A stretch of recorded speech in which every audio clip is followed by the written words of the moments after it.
Chapter 929. Murong Lingfeng had always thought highly of himself and was arrogant in his heart. However, Ji Tianxing's terrifying strength had crushed his confidence and arrogance. He and Ji Tianxing were of the same realm, but the difference in combat power was huge. They were not on the same level at all. He did not want to believe it, but he could not accept this reality. Thick anger and jealousy caused his face to turn ashen. His face was distorted and ferocious, and his eyes turned blood red. However, he did not lose his rationality. He knew that tonight's ambush plan had failed. The 4 dragon guardians were already dead. He alone was definitely not Ji Tianxing's match. If he continued to fight, only death would await him. He had the intention to retreat. Seeing Ji Tianxing coming for him again, he did not hesitate to turn around and escape, flying far away. Ji Tianxing, the Murong family will remember this. Revenge is a dish best served cold. Let's wait and see. I will trample you under my feet sooner or later. How could someone like Murong Lingfeng, who considered himself to be extraordinary and arrogant, endure the humiliation of running away in a sorry state like a rat covering its head? Before he left, he had to leave behind a few harsh words to cover up the humiliation in his heart and find a way out for himself. Of course, he was not just saying these words for fun. As long as he could escape tonight, he would definitely ask his father, Murong Zheng, to kill Ji Tianxing when he returned to the Murong family.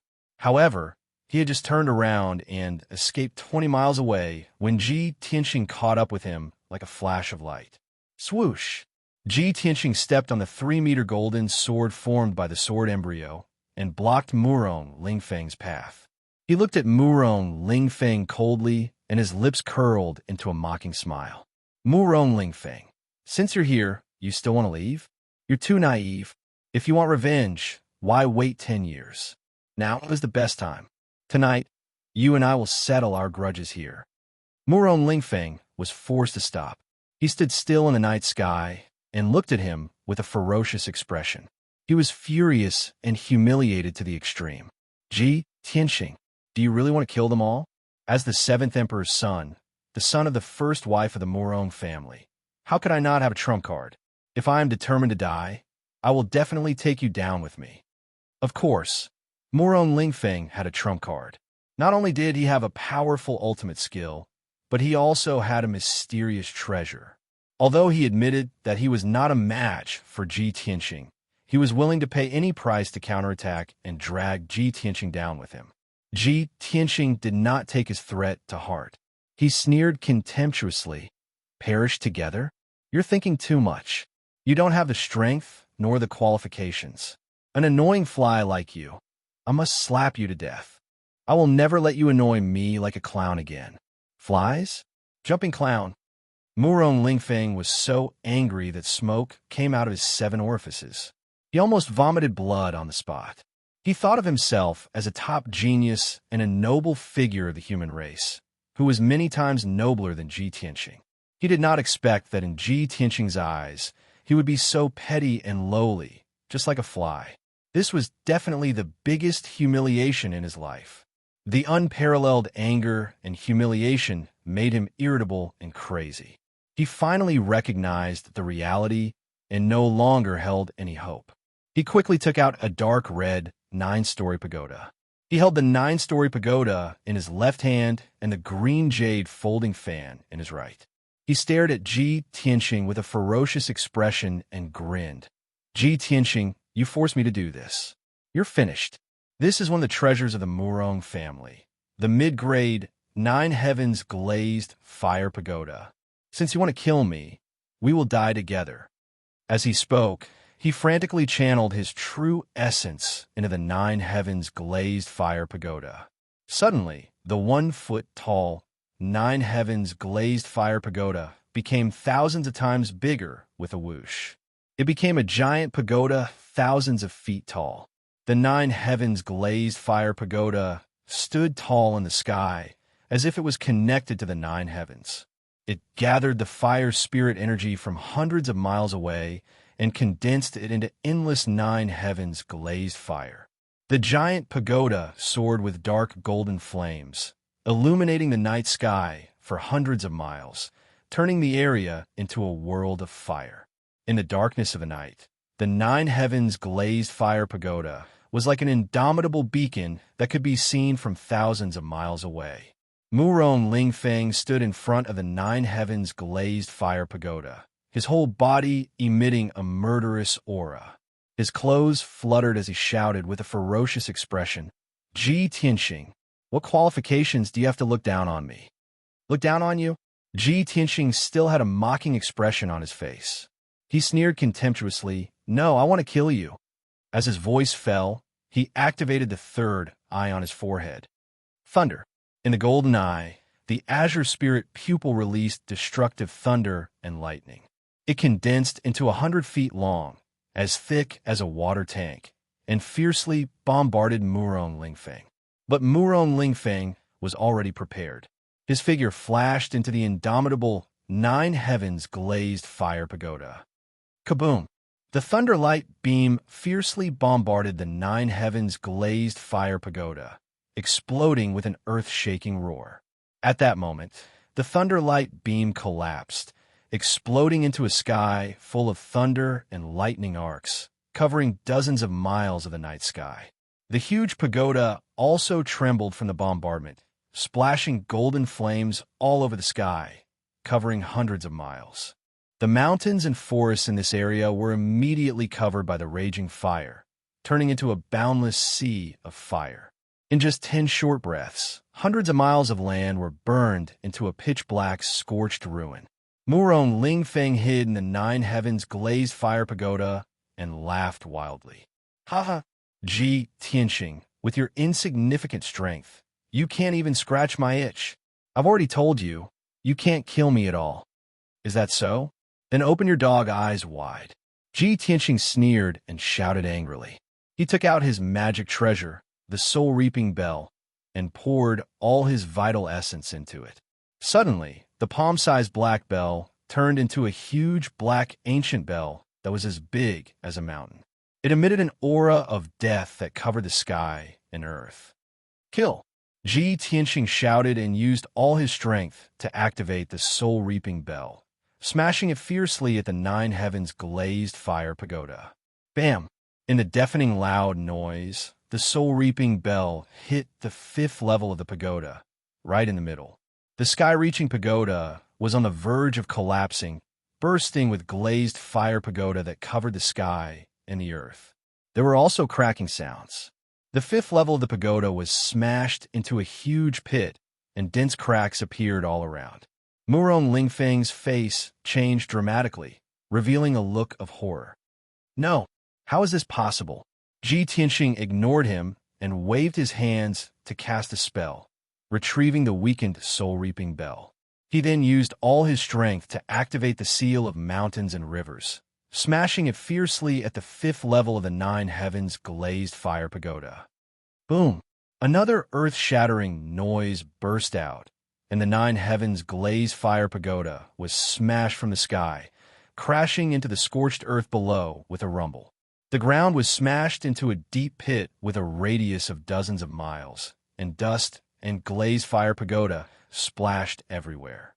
The pagoda cracked again, and more than half of the 5th level collapsed. There was a huge crack, and it was about to break. Murong Lingfeng was instantly filled with fear as he roared, "Ji Tianxing, you bastard! Bastard! How can you have 2 magic treasures?" "2 magic treasures? Ha ha!" Ji Tianxing took back the seal of mountains and rivers with a sneer, and took out the azure light treasure tree. He burst out with a majestic amount of vital essence and poured it into the azure light treasure tree, turning it into a giant tree that was thousands of feet tall, and smashed it fiercely at the nine heavens glazed fire pagoda. He actually has a third soul tool. That's the azure light treasure tree. Murong Lingfeng was in complete despair, and his eyes revealed a thick gray color. Chapter 9:30. Boom! Crack! The nine heavens glazed fire pagoda shattered into 2 halves with a loud bang that shook the nine heavens. Countless dark golden fragments mixed with the flames and splattered in all directions, covering the night sky. The two halves of the nine heavens glazed fire pagoda continued to pour out golden flames. Its power quickly leaked out and became very weak. Soon, the two halves of the pagoda shrunk to 3 meters long and fell into the huge pit. More than half of it was covered by the black, scorched earth. Murong Lingfeng's figure appeared in the pit.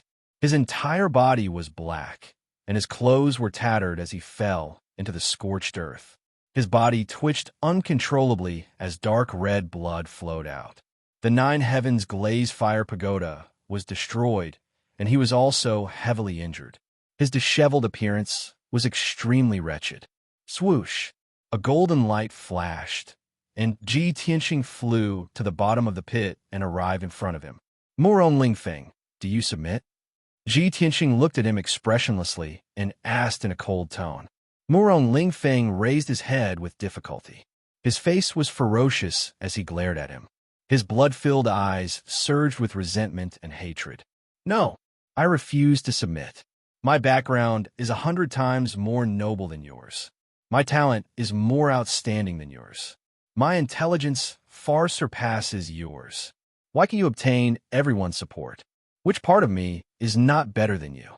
Ji Tianxing looked at him indifferently, and the corners of his mouth curled up into a sneer. He seemed to be talking to himself as he muttered, "Ha!" As expected, he's conceited to the bone and has already become sick. Our grudge ends here. It's time to end it. If there's a next life, remember not to provoke me. When his voice fell, he waved his right sleeve and slashed out a dark golden sword light. Swoosh!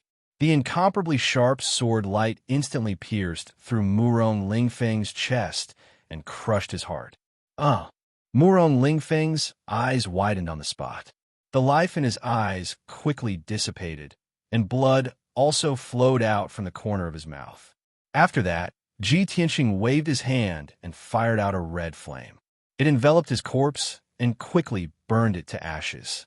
A gust of wind blew, sweeping up the black ashes on the ground and scattering them in the pit. Shua! Ji Tianxing picked up Murong Lingfeng's spatial ring, turned around, and left the deep pit, flying into the dark night sky. He released Qianyu and Ji Ke from the seal of mountains and rivers and continued to fly south through the night sky.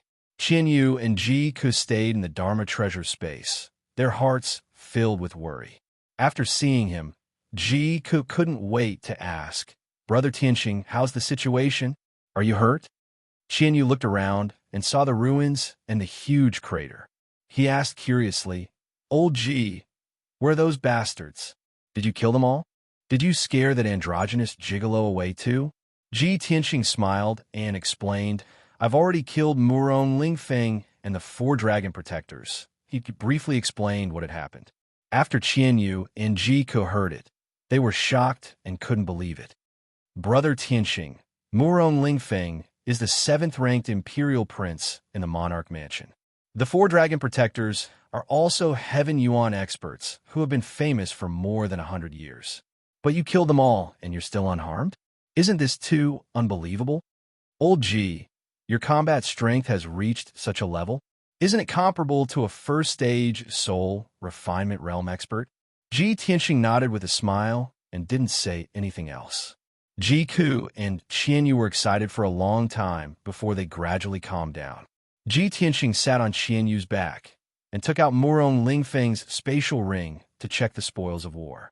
The space in the spatial ring was huge and was divided into 4 areas to store all kinds of cultivation resources and treasures. Murong Lingfeng not only had abundant resources and wealth, but he also had obsessive-compulsive disorder or misophobia. Not only had he divided the resources and treasures into 4 areas, but he had also arranged them in an orderly manner. This was no doubt convenient for Ji Tianxing. It only took him an hour to check all the cultivation resources and treasures. More than 20,000 high-grade spiritual stones, more than 300 Heaven Yuan weapons, more than 1,000 elixirs, 3 soul-level elixirs, more than 2,000 sets of materials for refining weapons and elixirs. There are also some fragments of ancient Dharma treasures, unknown antiques, and many other strange things. Such wealth is worth at least a few million spiritual stones. This guy is indeed worthy of being the heir of an ancient family. Even the second-rate wealthy families in Middle State don't have this much wealth, right? With these resources and treasures from Murong Lingfeng, I won't lack cultivation resources for at least a few years. It's enough for me to break through to the soul refinement realm.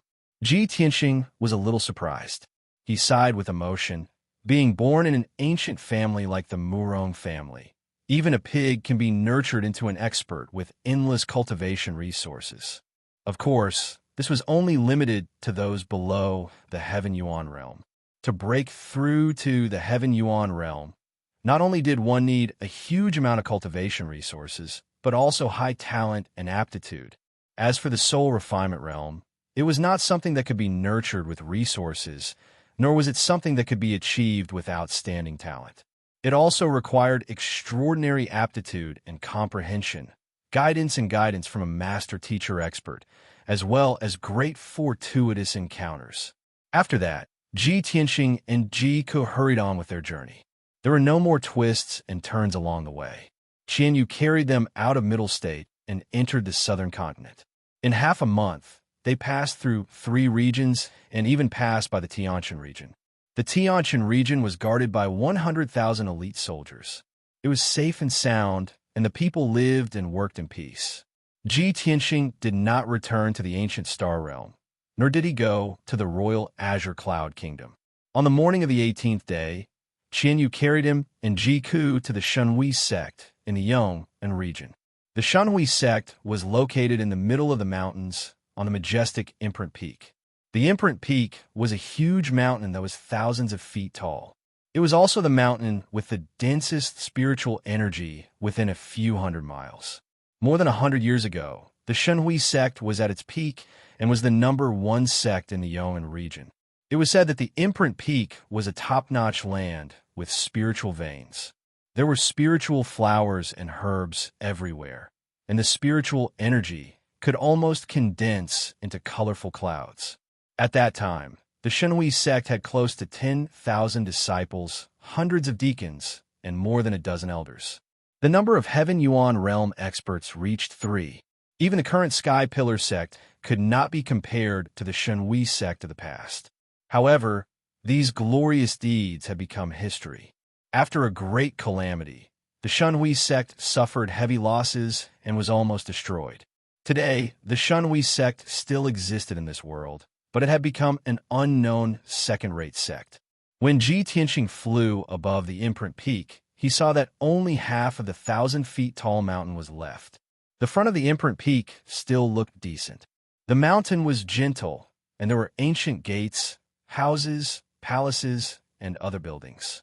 However, the back of the mountain seemed to have been split open by a sword. Only a 1,000-feet-tall cliff was left, straight and steep. Chapter 9:31. On the dilapidated Imprint Mountain, the gate was old and mottled. The rows of houses and palaces were mostly dilapidated and gave off a desolate feeling. In the valleys around the mountain, there were a few hundred mu of spirit fields, planted with spirit grains and some herbs. Hundreds of odd-job disciples in coarse linen clothes were working in the fields, harvesting the spirit grains. At the foot of the mountain, there was an ancient square. It was not big, but there were many fallen leaves, and the ground was covered with weeds and moss. The square was empty. Apart from a few dark brown ancient stone sculptures, there were no guards guarding it. Halfway up the mountain, there was a huge stone gate that was 100 meters tall. Below the gate stood 8 white-robed mystic enlightening realm disciples, guarding listlessly. Halfway up the mountain, there were a few courtyards where the disciples lived. There were hundreds of houses, but there was no activity. It was very quiet. Only a few palaces at the peak of the mountain still gave off a majestic aura. However, those palaces had been in disrepair for a long time and were somewhat old. The glazed tiles on the roofs did not shine with golden light as they were covered by moss and weeds. The square at the peak of the mountain also seemed cold and cheerless. There were a few Tongxian realm young disciples dressed in white robes gathered under a large banyan tree, discussing something in low voices. Ji Tianxing observed for a moment, then descended from the sky with Ji-ku. He did not go to the gate to pay a visit. Instead, he passed through the protective mountain array and landed on the square at the peak of the mountain. Swoosh! The white-robed disciples did not notice him and Ji-ku landing on the square. They were still discussing something trivial. Seeing this, Ji Tianqing frowned and brought Ji-ku under the large banyan tree. When he and Ji-ku reached the tree, the disciples heard the footsteps and stopped their discussion. They turned to look at the two of them. Someone's coming. Hey, who are you two? These two look unfamiliar. Are they guests here to pay a visit to our sect? TSK, stop dreaming. Our sect hasn't had a guest for 3 to 5 years. Who would come to pay a visit to our sect? The 4 disciples looked at Ji Tianqing and Ji-ku suspiciously as they whispered to each other. Upon seeing their reaction and hearing their words, Ji-ku frowned and sent a voice transmission to Ji Tianqing. Brother Tianqing, the Shenhui sect used to be a top sect. How did it end up like this? Look at their inner sect disciples. They are far inferior to our sky-bearing sect's disciples. They don't have the demeanor of disciples from famous sections. Ji Tianqing nodded slightly and said with a voice transmission, it's just a run-down second-rate sect. What kind of bearing can its disciples have? Don't worry about these small details. We'll leave once we're done. After saying that, he looked at the 4 young disciples and asked in a dignified tone, where is your sect leader? Go and report the news to him.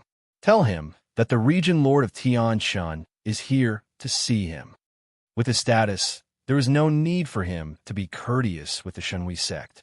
He didn't want to waste any more time, so he went straight to the point and told the sect master of the Gods Association to come and greet him. However, the 4 young disciples had blank looks on their faces as they stood rooted to the ground. Sect leader? Are you talking about our sect leader? That's ridiculous. Who do you think you are? Do you think you can see our sect leader just because you want to? Have you sent him a visiting card? Ha ha! This guy said he's the Region Lord of Tianshan.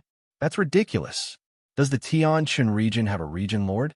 Even if there was really a heavenly stellar Region Lord, how noble was his status? Why would he come to a small sect like our Shenhui sect? Tis TSK, this guy is young, but he's good at acting. He's so good at acting. I almost believe him just now.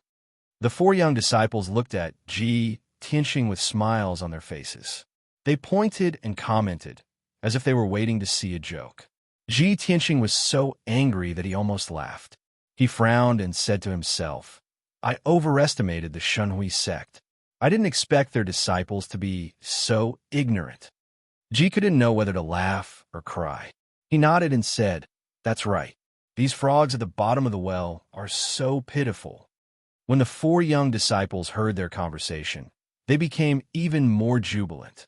They laughed so hard that they were swaying back and forth. Ha ha ha! Look, these two are singing the same tune. It's like they're performing in an opera. Oh, the Tianshan Region Lord, who is as noble as a star, has come to a quagmire like our Shenhui sect. We're so flattered. Ha ha! We've been bored recently. We didn't expect these 2 idiots to come and put on a show. It's a good way to relieve our boredom. The oldest white-robed disciple waved his hand and pretended to be serious. He coughed and said seriously, Ahem, junior brothers, let's stop laughing and have fun. Let's hurry up and get the guards on duty to drive these 2 dubious guys away. Otherwise, if the elders find out about this, they might punish us. The other 3 disciples nodded in agreement. Yes, drive these 2 away. Wait here, I'll go get the guards on duty. One of the disciples held back his laughter and glanced at Ji Tianqing and Ji-ku with a mocking look. He was about to go get the guards on duty to drive them away. Ji Tianqing frowned. He didn't want to waste any more time with them. He lifted his right foot and stomped on the ground. Bang! A loud, muffled sound exploded. It reverberated through the mountains for dozens of miles. The entire imprint mountain shook 3 times. The houses and palaces on the mountain shook nonstop. Countless tiles fell from the roof. The 100-meter square under everyone's feet instantly collapsed. Dense cracks appeared on the ground and spread out in all directions like a spider web.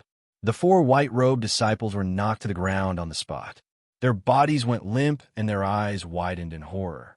The four of them fell into the ruins and stared at Ji Tianxing as if they had seen a ghost. After a long period of silence, they finally regained their senses. They immediately scrambled toward the palace not far away. The four of them were scared out of their wits. As they fled in panic, they screamed in horror. Murder! Sectmaster, something bad has happened. There's an intruder. Someone come quickly. In the blink of an eye, the four white-robed disciples disappeared without a trace. Only their hoarse screams echoed on the mountain peak. Seeing this comical scene, Jiku covered her mouth and giggled. He, that's too funny. Big brother Tianxing, you're too evil. You scare them out of their wits. Ji Tianxing spread his hands and revealed a helpless expression. To deal with these ignorant and infuriating people, I can only use such a simple and crude method. Jiku nodded repeatedly and said with a chuckle, Fortunately, they met you, so they were only punished and were able to keep their lives. If it were any other emperor's son, they might have already killed them. Ji Tianxing shook his head. They're just ignorant. They don't deserve to die. A small punishment is enough. Chapter 9:32. Ji Tianxing and Ji Ku stood in the square for a while before a dozen people rushed over at lightning speed. The dozen or so experts were all in the Origin Core realm. They rushed out of the various palaces and arrived at the square as fast as lightning. Perhaps they did not hear the shouts of the four young disciples. However, Ji Tianxing's stomp had directly shattered the square at the peak of the mountain and caused the entire imprint mountain to shake incessantly. It had alarmed everyone within a radius of dozens of kilometers. The dozen or so experts were only the first to react. After sensing the commotion, they rushed to the square with fear and anger to check the situation. These people were either dressed in purple robes or black robes. They were the elders and deacons of the Shenhui sect. When the crowd arrived at the ruined square, they immediately surrounded Ji Tianxing and Jiku. They were full of hostility, but their eyes were filled with deep fear and alarm. They all stood about 10 feet away from Ji Tianxing, not daring to approach. Who is this guy? Is he here to seek revenge? Was he the one who caused that loud explosion? Heavens, he actually shattered the inner square and caused the entire mountain to shake incessantly. This person's strength is incomparably terrifying. Everyone be careful. Quick, go and ask the sectmaster to come over. The elders and deacons whispered to each other, but no one dared to approach Ji Tianxing, much less attack him. Just as everyone was at a loss and filled with anxiety, someone in the crowd shouted, Great, the sectmaster is finally here. Everyone turned their heads in unison and saw a middle-aged man in a golden robe flying over with a serious expression. The skinny middle-aged man in a golden robe and a feathered crown was the Shenhui sect master. Not far behind him were the four young disciples whose faces had turned green with fright. The Shenhui sect master stepped on a square, passed by the elders and deacons, and stood about 10 steps away from Ji Tianxing. The four young disciples were so scared that they didn't dare to approach the square.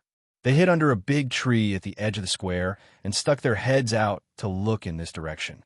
Ji Tianxing looked at the golden-robed man and asked in a dignified tone, Are you the sect master of the Shenhui sect? The golden-robed man didn't dare to be careless. He stared at Ji Tianxing and nodded slightly. That's right. I'm Lin Burang, the current chief of the Shenhui sect. May I ask who you are? Why did you barge into our sect and cause trouble for no reason? Our sect has always been well-behaved and has never offended any other sect. Apparently, the Shenhui sect had lost a lot of talents in the past few decades, and their influence had declined. They could only swallow their pride and struggle to survive. Lin Burang understood the essence of the word tolerance. When he saw Ji Tianxing, he didn't dare to reprimand him, nor did he dare to get angry. Instead, he put on a humble attitude of let's talk things over nicely. Ji Tianxing glanced at him, then looked around and couldn't help but frown. Among the people present, Lin Burang was the strongest. He had reached Sky Origin Stage LV2. He was also the only Sky Origin Stage expert here. In addition, the other elders and deacons were all in the Origin Core stage. They were not worth mentioning at all. Ji Tianxing saw Lin Burang's humble attitude, so he didn't waste any time and went straight to the point. I'm Ji Tianxing, the Tianqian region lord. I've come to the Shenhui sect today to investigate a past incident. Lin Burang and the other elders and deacons were stunned when they heard his words. Their faces were filled with disbelief. Tianqian region lord? Ji Tianxing? It's the Tianqian region lord? Why would such a noble powerhouse come to our Shenhui sect? Ji Tianxing? Why does this name sound so familiar? I remember it now. He's the new Tianqian region lord, the world-famous genius of the Crown Prince. What? He's the #1 genius of our clan, Ji Tianxing, the Crown Prince? The elders whispered to each other. When they realized Ji Tianxing's identity, they were so shocked that their faces changed dramatically. Their eyes were filled with deep admiration. In the past year, Ji Tianxing had become famous and awe-inspiring. His various legends and deeds had already spread throughout the Central Continent and the Four Corners Continent. Especially among the humans in the Southern Continent, his reputation was extremely high. He could be said to be a household name. Although the Shenhui sect had declined, it was still a second-rate sect. Moreover, the Yangon region was right next to the Tianqian region. How could they not know Ji Tianxing's name? After Lin Burang came to his senses, he stared at the elders and deacons sternly, signaling them to be quiet and calm. Then, he bowed to Ji Tianxing in fear and trepidation and said respectfully, I'm Lin Burang. Greetings, Tianqian region lord. I didn't know Tianqian region lord was coming to our sect. Please forgive me for not going out to meet you. The elders and deacons quickly came back to their senses and followed Lin Burang's example, bowing respectfully to the heavenly deity. Ji Tianxing nodded slightly and said with a calm expression, Everyone, please be at ease. Only then did the crowd slowly straighten up, their expressions and eyes becoming more respectful. Lin Burang quickly bowed and stretched out his hand, making a pleased gesture. He smiled and said, Lord Ji, you've come from afar. Your presence brings light to our humble abode. I hope Lord Ji doesn't mind our humble abode. Please follow me to the main hall and have a seat. We can talk slowly. That's fine. Ji Tianxing nodded and followed Lin Burang into the main hall. All the elders and deacons lowered their heads and followed behind him respectfully. When they passed by the edge of the square, the 4 young disciples under the big tree were scared witless. They knelt on the ground with ashen faces and kowtowed repeatedly to beg for mercy. Tianqian region lord, please forgive us. Just now, we were blind and offended your excellency. Please have mercy on us, your excellency. We deserve to die. We are guilty. I hope Tianqian region lord will give us a lighter punishment on account of our young age and ignorance. Ji Tianxing walked past the big tree, surrounded by the crowd. He didn't even bother to look at the 4 people. Lin Burang secretly observed their expressions. In order to please Ji Tianxing, he ordered in a dignified tone, Disciplinary elder, take these 4 disciples who offended our esteemed guests away and punish them severely. Jika was kind-hearted. Seeing that the 4 people were scared half to death, he waved his hand and said, Sect leader Lin, they didn't do it on purpose. There's no need to punish them too harshly. Lin Burang hurriedly bowed and flattered. Thank you, Mississippi. You have the heart of a bodhisattva. You're not calculative with these juniors. After that, he looked at the 4 disciples with a dignified expression and shouted, What are you waiting for? Hurry up and thank this miss for her magnanimity. The 4 disciples came back to their senses and kowtowed as if they had been pardoned, expressing their gratitude to Ji Ku. It was only now that they realized that the young man who looked similar to them and was wearing a white robe was the legendary Prince Ji Tianxing. If Ji Tianxing was the bright star in the 9 heavens, they were toads in the mud. Chapter 9:33. In the Shenhui sect's guest hall, Ji Tianxing and Ji Ku sat at the head of the table, with spirit fruits, spirit tea, and pastries placed on the table in front of them. Although these things were common to them, and they didn't even want to taste them, these were the spirit fruits and spirit fruits. However, these spiritual fruits and spiritual teas were the most precious treasures in the Shenhui sect. Even Lin Burang was reluctant to taste them. Lin Burang sat at the head of the table on the left side of the hall and accompanied them submissively. The elders and deacons didn't even have a right to sit. They all stood respectfully in the hall, not daring to make a single noise. Ji Tianxing saw that everyone was trembling with fear and said calmly, "Everyone, there's no need to be so nervous. I came to the Shenhui sect this time to find out about a matter from 100 years ago. After I've finished my investigation, I will leave and won't stay in your sect for long." A matter from 100 years ago? Lin Burang frowned slightly. He vaguely guessed something and asked cautiously, "Lord Ji, may I ask what matter you want to investigate?" Ji Tianxing didn't beat around the bush and said directly, 100 years ago, when your sect was still the #1 sect in the Yangon region, did you build a spirit beast garden and raise a flood dragon as one of the spirit beasts?" A flood dragon? Lin Burang frowned, and his expression changed. The expressions of the elders and deacons also changed. Some of them were on alert, while others were confused. Lin Burang hesitated for a moment, then waved his hand at the elders and deacons and ordered, "All of you, leave us. I have something important to discuss with Lord Ji." Everyone understood that what Lin Burang was about to say would involve the secrets of the Shenhui sect and shouldn't be heard. Thus, all the elders and deacons bowed and left the great hall. In the blink of an eye, only Ji Tianxing, Ji Ku, and Lin Burang were left in the hall. Lin Burang then said to Ji Tianxing with a serious expression, "Lord Ji, to be honest, I only became the sect master 40 years ago. 100 years ago, I wasn't even born yet, so I don't know much about the sect." Ji Tianxing stared at him sharply and asked in a deep voice, "Even if you were not born, you are the current sect leader. Do you really know nothing about what happened 100 years ago?" As he spoke, he released an invisible pressure that enveloped Lin Burang. Lin Burang's back was bent from the pressure. His face was pale, and beads of sweat dripped from his forehead. He bowed in fear and trepidation and said in a low voice, "Lord Ji, please show mercy. I only know a little about what happened back then, so I'm not very clear about it. Furthermore, that flood dragon was snatched away by someone back then. It has nothing to do with our sect anymore." "Snatch? It was clearly your sect's Elder Ji who took it away. How can you say that it was stolen?" Ji Tianxing frowned and asked in a dignified voice. Lin Burang's expression changed drastically as he looked at Ji Tianxing in disbelief. "Lord Ji, how do you know all this?" Ji Tianxing sneered and didn't bother to explain. Ji Ke glanced at Lin Burang and said in a playful tone, "Sect leader Lin, why would young Master Ji come to the Shenhui sect in person if he didn't have some important information? Let me give you a piece of advice. You'd better not play any tricks. If you tell the truth, you'll still be safe. If you dare to play tricks with young Master Ji, the Shenhui sect might be destroyed by your hands." Lin Burang's body trembled.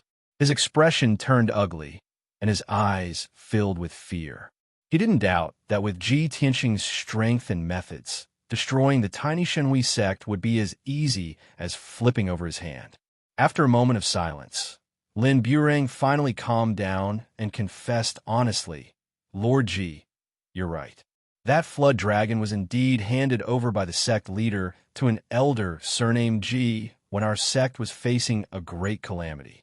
He ordered him to take it away from the sect. That elder's surname was Ji, and his name was Yuanlong. He was the youngest and most promising elder in our sect and was highly regarded by the sect leader. However, I don't know where that elder Ji went after taking the flood dragon away from our sect, or where he is now. If you want to investigate that flood dragon, you might as well go to the forbidden area behind our sect's mountain. Perhaps you'll find some clues there. That forbidden area was where the spirit beast garden used to be. It has been sealed by a great formation since 100 years ago. Even now, no one has been able to enter it." Lin Burang's answer was very honest. It was basically the same as what Ji Tianxing knew. He nodded and said, "All right, I'll go to the forbidden area to check it out later. Also, I have another question. Do you know what happened to the Shenhui sect back then? Why did the former #1 sect suffer such great losses and almost fall apart?" Lin Burang hesitated for a moment before replying in a heavy tone, "Lord Ji, I believe you also understand that there are as many martial sects as there are hairs on an ox in this world. Every great power rises and falls, and no one can last forever, just like those kingdoms in the mortal world. Our sect used to be the #1 sect in the Yangon region, prosperous and famous. Naturally, we attracted the hostility of many sects and forces. Our sect's greatest enemy was the Green Mountain sect. The Green Mountain sect coveted our sect's most precious treasure, the heavenly prayer mirror, and the flood dragon raised by our sect. As a result, the Green Mountain sect plotted for many years. They gathered 2 other large sects and 1 force to besiege our sect, forcing us to hand over the heavenly prayer mirror and the flood dragon. As the #1 sect, our sect couldn't be threatened by the Green Mountain sect. As a result, the 4 forces joined forces to besiege our sect. The sect master, elders, caretakers, and disciples of our sect fought a bloody battle, resisting the siege of the 4 forces with their lives. The 2 sides fought for a day and a night. More than half of the swordsmen of our sect were killed in the battle, and the disciples suffered great casualties. At the critical moment, the sect master handed the flood dragon to Elder Ji Yuan Long, ordering him to flee the Shunhui sect with the flood dragon. In the end, the sect master sacrificed his own life to activate the heavenly prayer mirror and self-destruct, perishing together with the swordsmen of the 4 forces. After that calamity, the heavenly prayer mirror was gone, and the flood dragon was nowhere to be found. The swordsmen of our sect either died or fled. Our sect power declined sharply, almost falling apart. The 4 forces didn't get any benefits, and more than half of their swordsmen were killed or injured. After that calamity, they couldn't recover and soon declined and disappeared. Lin Burang recounted the events of the past. After hearing this, Ji Tianxing couldn't help but feel sentimental. He couldn't help but think of the grudge between the Tianjin sect and the Sky Holding sect. It was so similar to this. Lin Burang sighed with a complex tone, full of sentiments. Nobody expected that after our sect and the Green Mountain sect fought for so many years, the Heaven and Earth sect would benefit from the conflict, taking advantage of the situation and becoming the #1 sect. Our sect, on the other hand, can only guard the inheritance left by our ancestors, living a muddle-headed life, struggling at death's door. Fate is full of ups and downs, and the affairs of the world are unpredictable. Chapter 9:34. After discussing business, Lin Burang arranged accommodations for Ji Tianxing and Ji Ku. The 2 of them had been on the road for more than half a month. They were covered in dust and were a little tired. The investigation of the dragon crystal was not something that could be completed in a day or 2. The 2 of them could only stay in the Shunhui sect for now. Lin Burang treated them as honored guests, so he arranged for them to stay in the best courtyard in the Shunhui sect.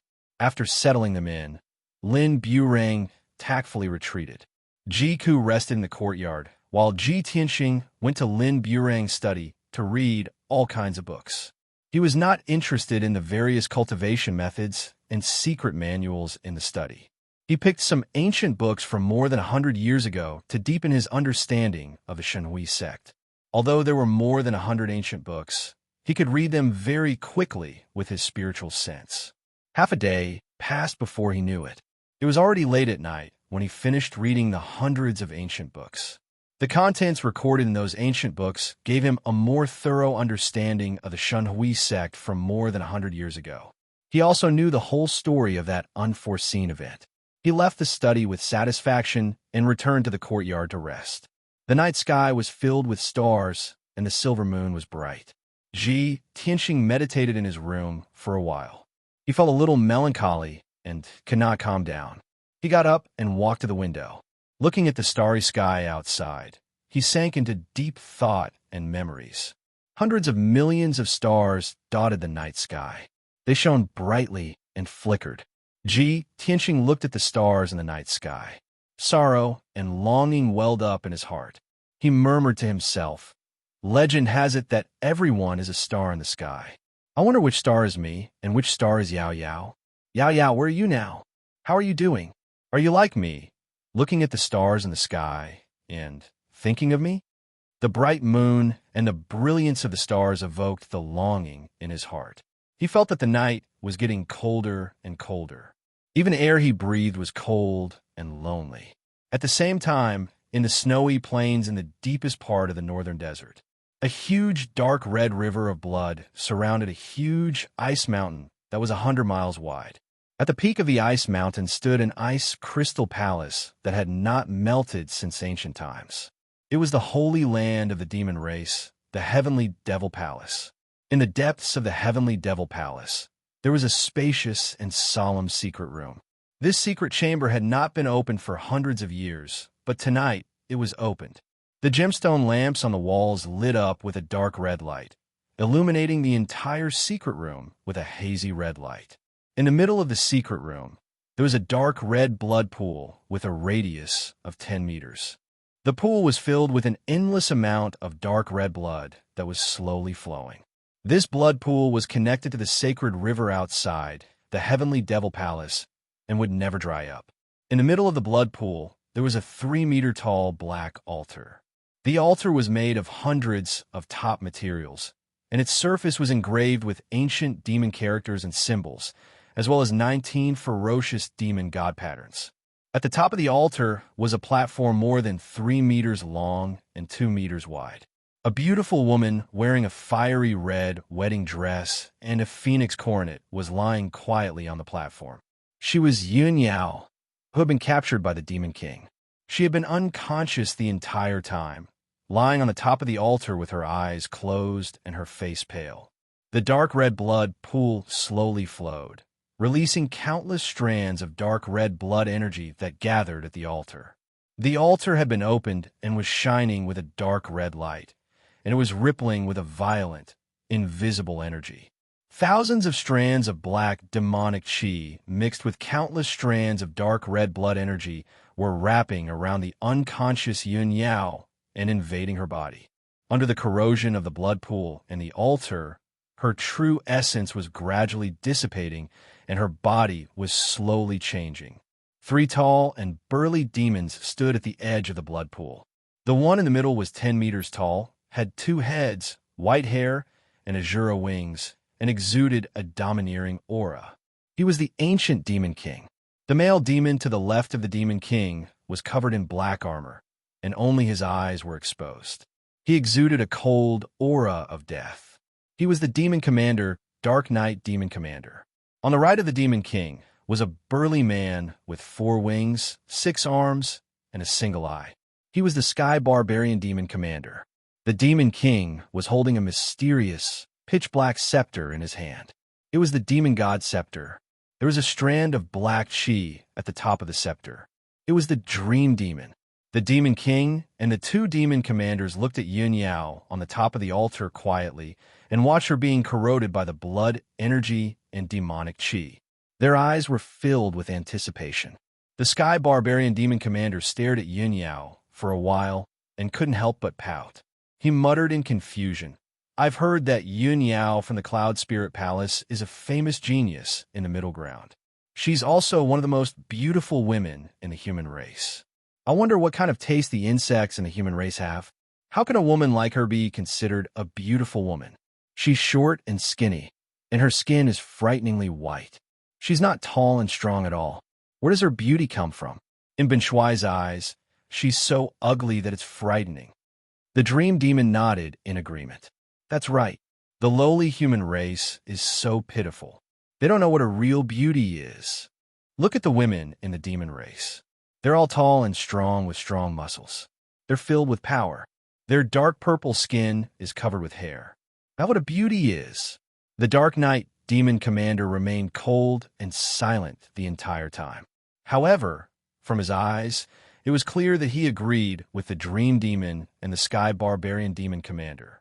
The ancient Demon Emperor waved his hand and said in a dignified voice, "I took a huge risk and went to the Middle Ground personally to capture Yun Yao and bring her back to the Sky Demon Palace. So what if she's ugly? I want the Neptunian Divine Pearl." "Ha! Yun Yao is regarded as a pure fairy by the insects in the human race, but I'm going to use the 1,000 Demon Blood Pool and the Samurai Soul Altar to change her and turn her into a subject of the demon race. After 49 days, she'll lose her humanity and become the blood god of the primordial evil demons.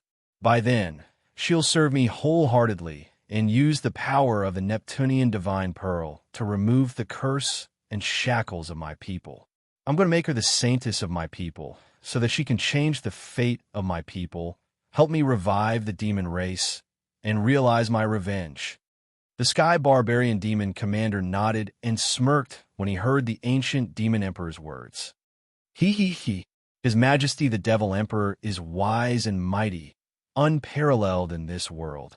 The fairy of the human race is going to become the saintess of my people. She's willing to serve us. If the Cloud Spirit Palace and the Imperial Court of the human race hear about this, they'll be so angry that they'll vomit blood, right? The Dream Demon was also excited. Yin Yao has killed so many of our warriors, but she's going to serve us in the future and fight against the human race. Chapter 935. It was late at night. Ji Tianxing stood by the window for 2 hours before he gradually calmed down. It wasn't until dawn that he returned to his bed to meditate. 6 hours later, it was dawn. After daybreak, he ended his cultivation. He took out the black dragon sword and placed it on the table, asking, "Little black dragon, do you remember anything about this place?" The black dragon sword transformed into a little black dragon with a whoosh, revealing its 2-meter-long body and dancing in the air. The little black dragon circled around the room and even flew into the sky to observe for a while before returning to Ji Tianxing. "Old Ji, I vaguely remember living here for a few years when I was young. However, this place is a bit different from what I remember, so I can't be sure." Ji Tianxing nodded and left the courtyard with the little black dragon. Ji Ku stayed in the courtyard to rest while he brought the little black dragon to the forbidden area behind the God Seal Peak. This forbidden area was 15 kilometers away from the God Seal Peak. 100 years ago, it was the divine Hui Sek's Spirit Beast Garden. However, after that great battle, the Spirit Beast Garden had long been reduced to ruins. When Ji Tianxing arrived at the ruins, he saw that the area was filled with jagged rocks and earth, as well as thorny undergrowth and weeds. A flock of colorful birds were chirping on the branches of the forest. A few low-level demon beasts were passing through the forest, their pace languid and leisurely.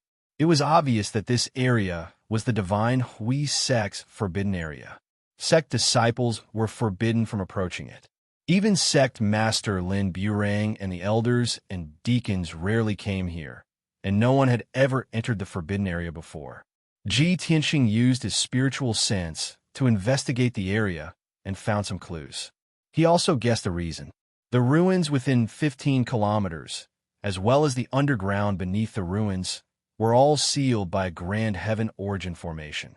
This was a top-notch Grand Heaven Origin Formation. It was made up of 4 overlapping Grand Heaven Origin formations and used 3 profound formation techniques.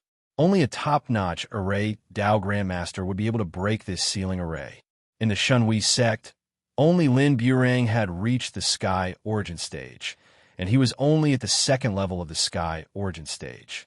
With his strength and knowledge, it was obviously impossible for him to break this top-notch Grand Tianyuan array. Ji Tianxing didn't waste any more time. He hurriedly opened his Pure Heart Dharma eye and executed his array Dao Lost Art. He began to crack this sealing grand array.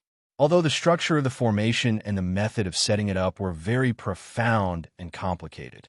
However, this was not a problem for him at all.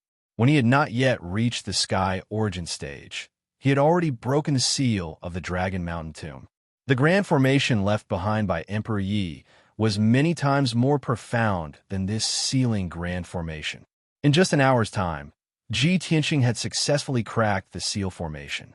The forest in front of him, which was originally empty, suddenly lit up with a dazzling white light, condensing into a door of light. Shwa! Ji Tianxing stepped through the door of light without any hesitation. He brought the little black dragon through the sealing array and into the forbidden grounds. The forbidden grounds were hidden in the forest. It was very well hidden and could not be seen from the outside. The ground was overgrown with weeds and littered with gravel and dirt. Broken and decayed weapon fragments could be faintly seen in some cracks. In the depths of the forest, some broken walls and half-broken statues could be vaguely seen. The forbidden grounds were deathly silent. Apart from Ji Tianxing and a little black dragon, there was nothing else alive. Ji Tianxing slowly walked deeper into the forbidden grounds.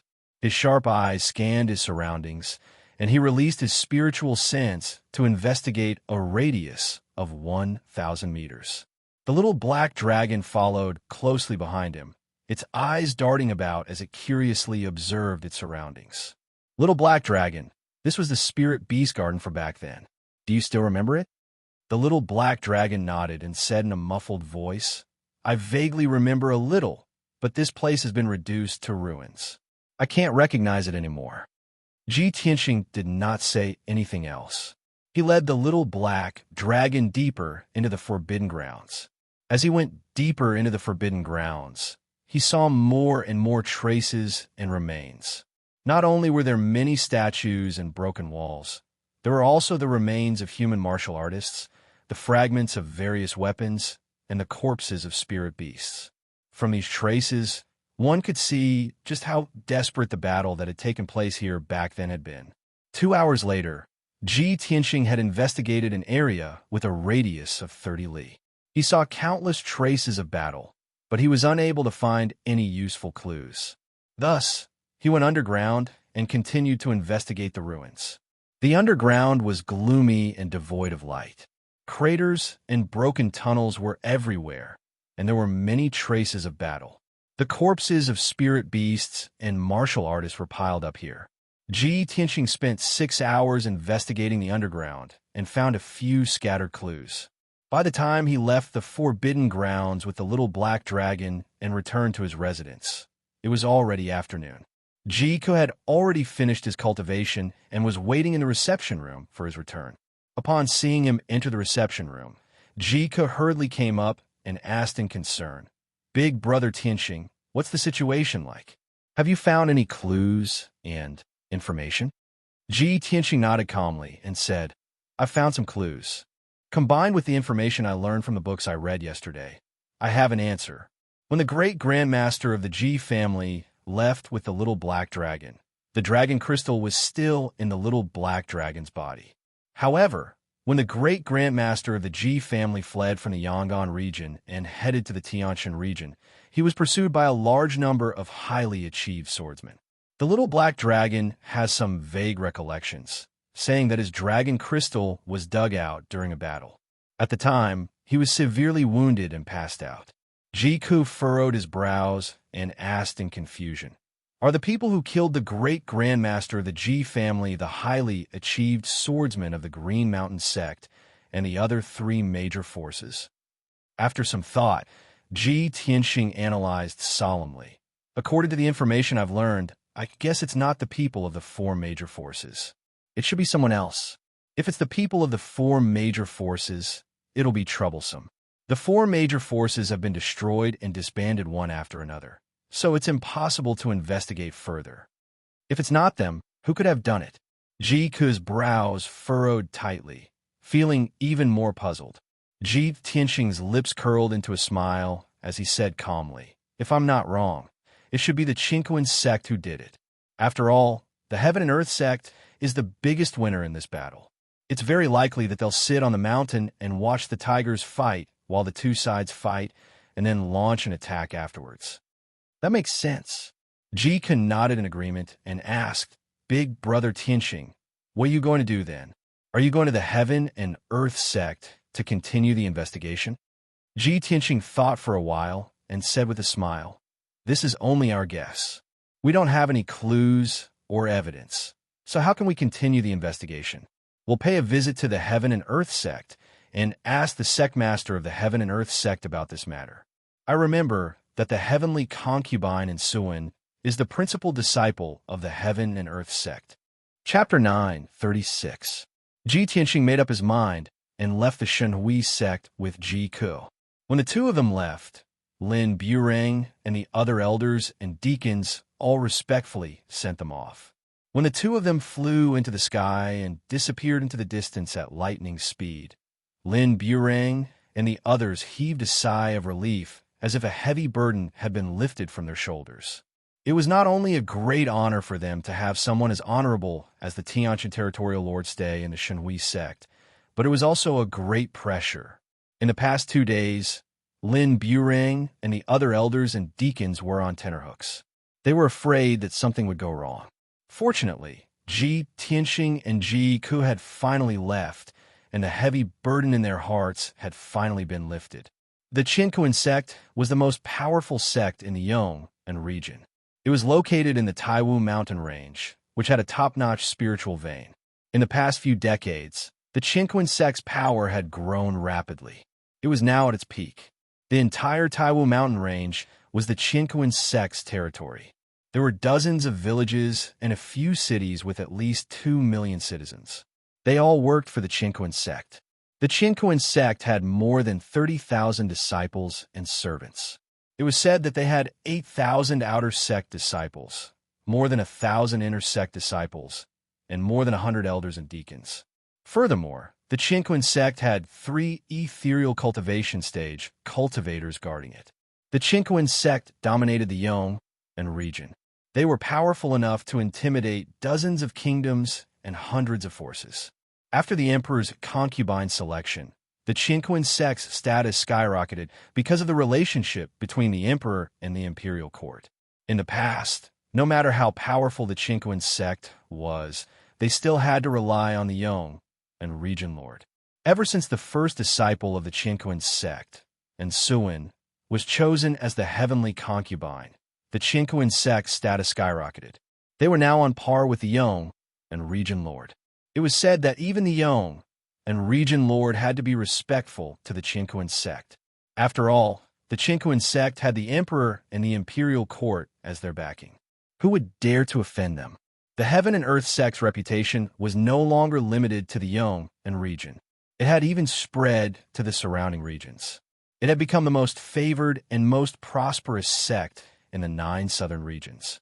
This information was obtained by Ji Tianxing and Ji Ku after they arrived at the Taiwu mountain range. When Ji Ku heard this news, he was worried. He transmitted a message to Ji Tianxing. Brother Tianxing, Qinkuan sect is like the sun in the sky now. They are extremely arrogant and despotic. If we go and look for Qinkuan sect head like this, what if they don't buy it and don't give us any face? Ji Tianxing wasn't worried at all. He smiled faintly and said, "If we can't talk nicely, then we can only talk with our fists. Strength is the absolute truth. A mere Qinkuan sect could only reign supreme in the southern region. Could it be that they would dare to bully us? If Qinkuan sect doesn't know what's good for them, I don't mind teaching them a lesson to wake them up." Ji Ke looked at him. His clear eyes shone brightly as he smiled and said, "Brother Tianxing, you are becoming more and more domineering." Ji Tianxing smiled and waved his hand. He explained, "I'm not domineering. I'm just in a hurry." The two of them chatted as they flew in the sky. Before long, the two of them arrived at the center of the Taiwu mountain range. They landed at the foot of the Taiwu mountain. This was a towering mountain that was 1,000 feet tall. It was also the core of the spiritual vein. The heaven and earth spiritual energy was extremely dense. At the foot of the mountain was a huge square. It was clean and tidy and looked majestic. Hundreds of young martial artists were queuing up in the square. They were filled with anticipation as they waited for their strength to be tested. These people were all young talents from various countries. They all dreamed of becoming a disciple of Qinkuan sect. From then on, they would have a meteoric rise. At the very least, if they could become a servant in Qinkuan sect, they would have a chance to be promoted to an outer sect disciple and change their fate. A few deacons in black robes were sitting behind a long table with their heads held high, testing the young warriors' strengths, realms, and talents one by one. These deacons had arrogant looks on their faces. They didn't even look at the young martial artists. If they didn't like the young martial artists, they would hurl insults at them. A few young martial artists who were filled with anticipation but failed the test were scolded by the deacons. They were too agitated and delayed the cue. Not only that, a few Qinkuan sect disciples even grabbed onto them and tossed them out of the crowd. Those young martial artists who were humiliated could only bear with it and leave pathetically. Ji Tianxing and Ji Ke stood in the sky and witnessed this scene with their own eyes. Their faces were somewhat gloomy. Qinquan sect is too arrogant. Ji Ke snorted. He had a bad impression of Qinquan sect. Ji Tianxing frowned but didn't say anything. He couldn't care less about such trivial matters. He flew across the square with Ji Ke and landed at the mountain gate halfway up the mountain. The mountain gate, which was 100 meters tall, was majestically carved. The words Qinquan sect were written on it in flamboyant calligraphy. It exuded a grand and majestic aura. There were 36 young disciples in white robes standing guard at the foot of the mountain gate. These disciples were all at LV5 or LV6 of the mystic enlightening realm. They carried swords on their backs and looked arrogant. When Ji Tianxing and Ji Ke walked toward the mountain gate, a young disciple who was about 30 years old extended his hand to stop them. This person was the captain of the guards. He was at LV8 of the mystic enlightening realm. He had a majestic aura and his eyes were sharp. He looked at Ji Tianxing and Ji Ke expressionlessly and asked in a deep voice, "Who are you?" Ji Tianxing didn't say anything. He looked at the scene behind the mountain gate calmly. Ji Ke was displeased with the Qinquan sect. He said arrogantly, "Go and report to your sect leader that the Tianshan territorial lord has arrived with the demon tribe's princess. Ask him to come and welcome them." The captain of the guards was stunned. He looked at Ji Ke and Ji Tianxing in a daze. After a while, he came back to his senses. He shouted angrily, "Bastards! Who are the two of you? How dare you fool me like this?" The 30 over white-robed guards at the foot of the mountain gate couldn't help but laugh mockingly. "Ha ha! What a joke! The Tianshan territorial lord and the demon tribe's princess have arrived? These two are really good at making things up. Hee hee! How dare these two reckless fellows come to our Qinquan sect to deceive us? They must be tired of living. This man and woman are so young. How dare they fool us and ask to meet our sect leader? Why don't they take a piss and look at themselves in the mirror? Sigh.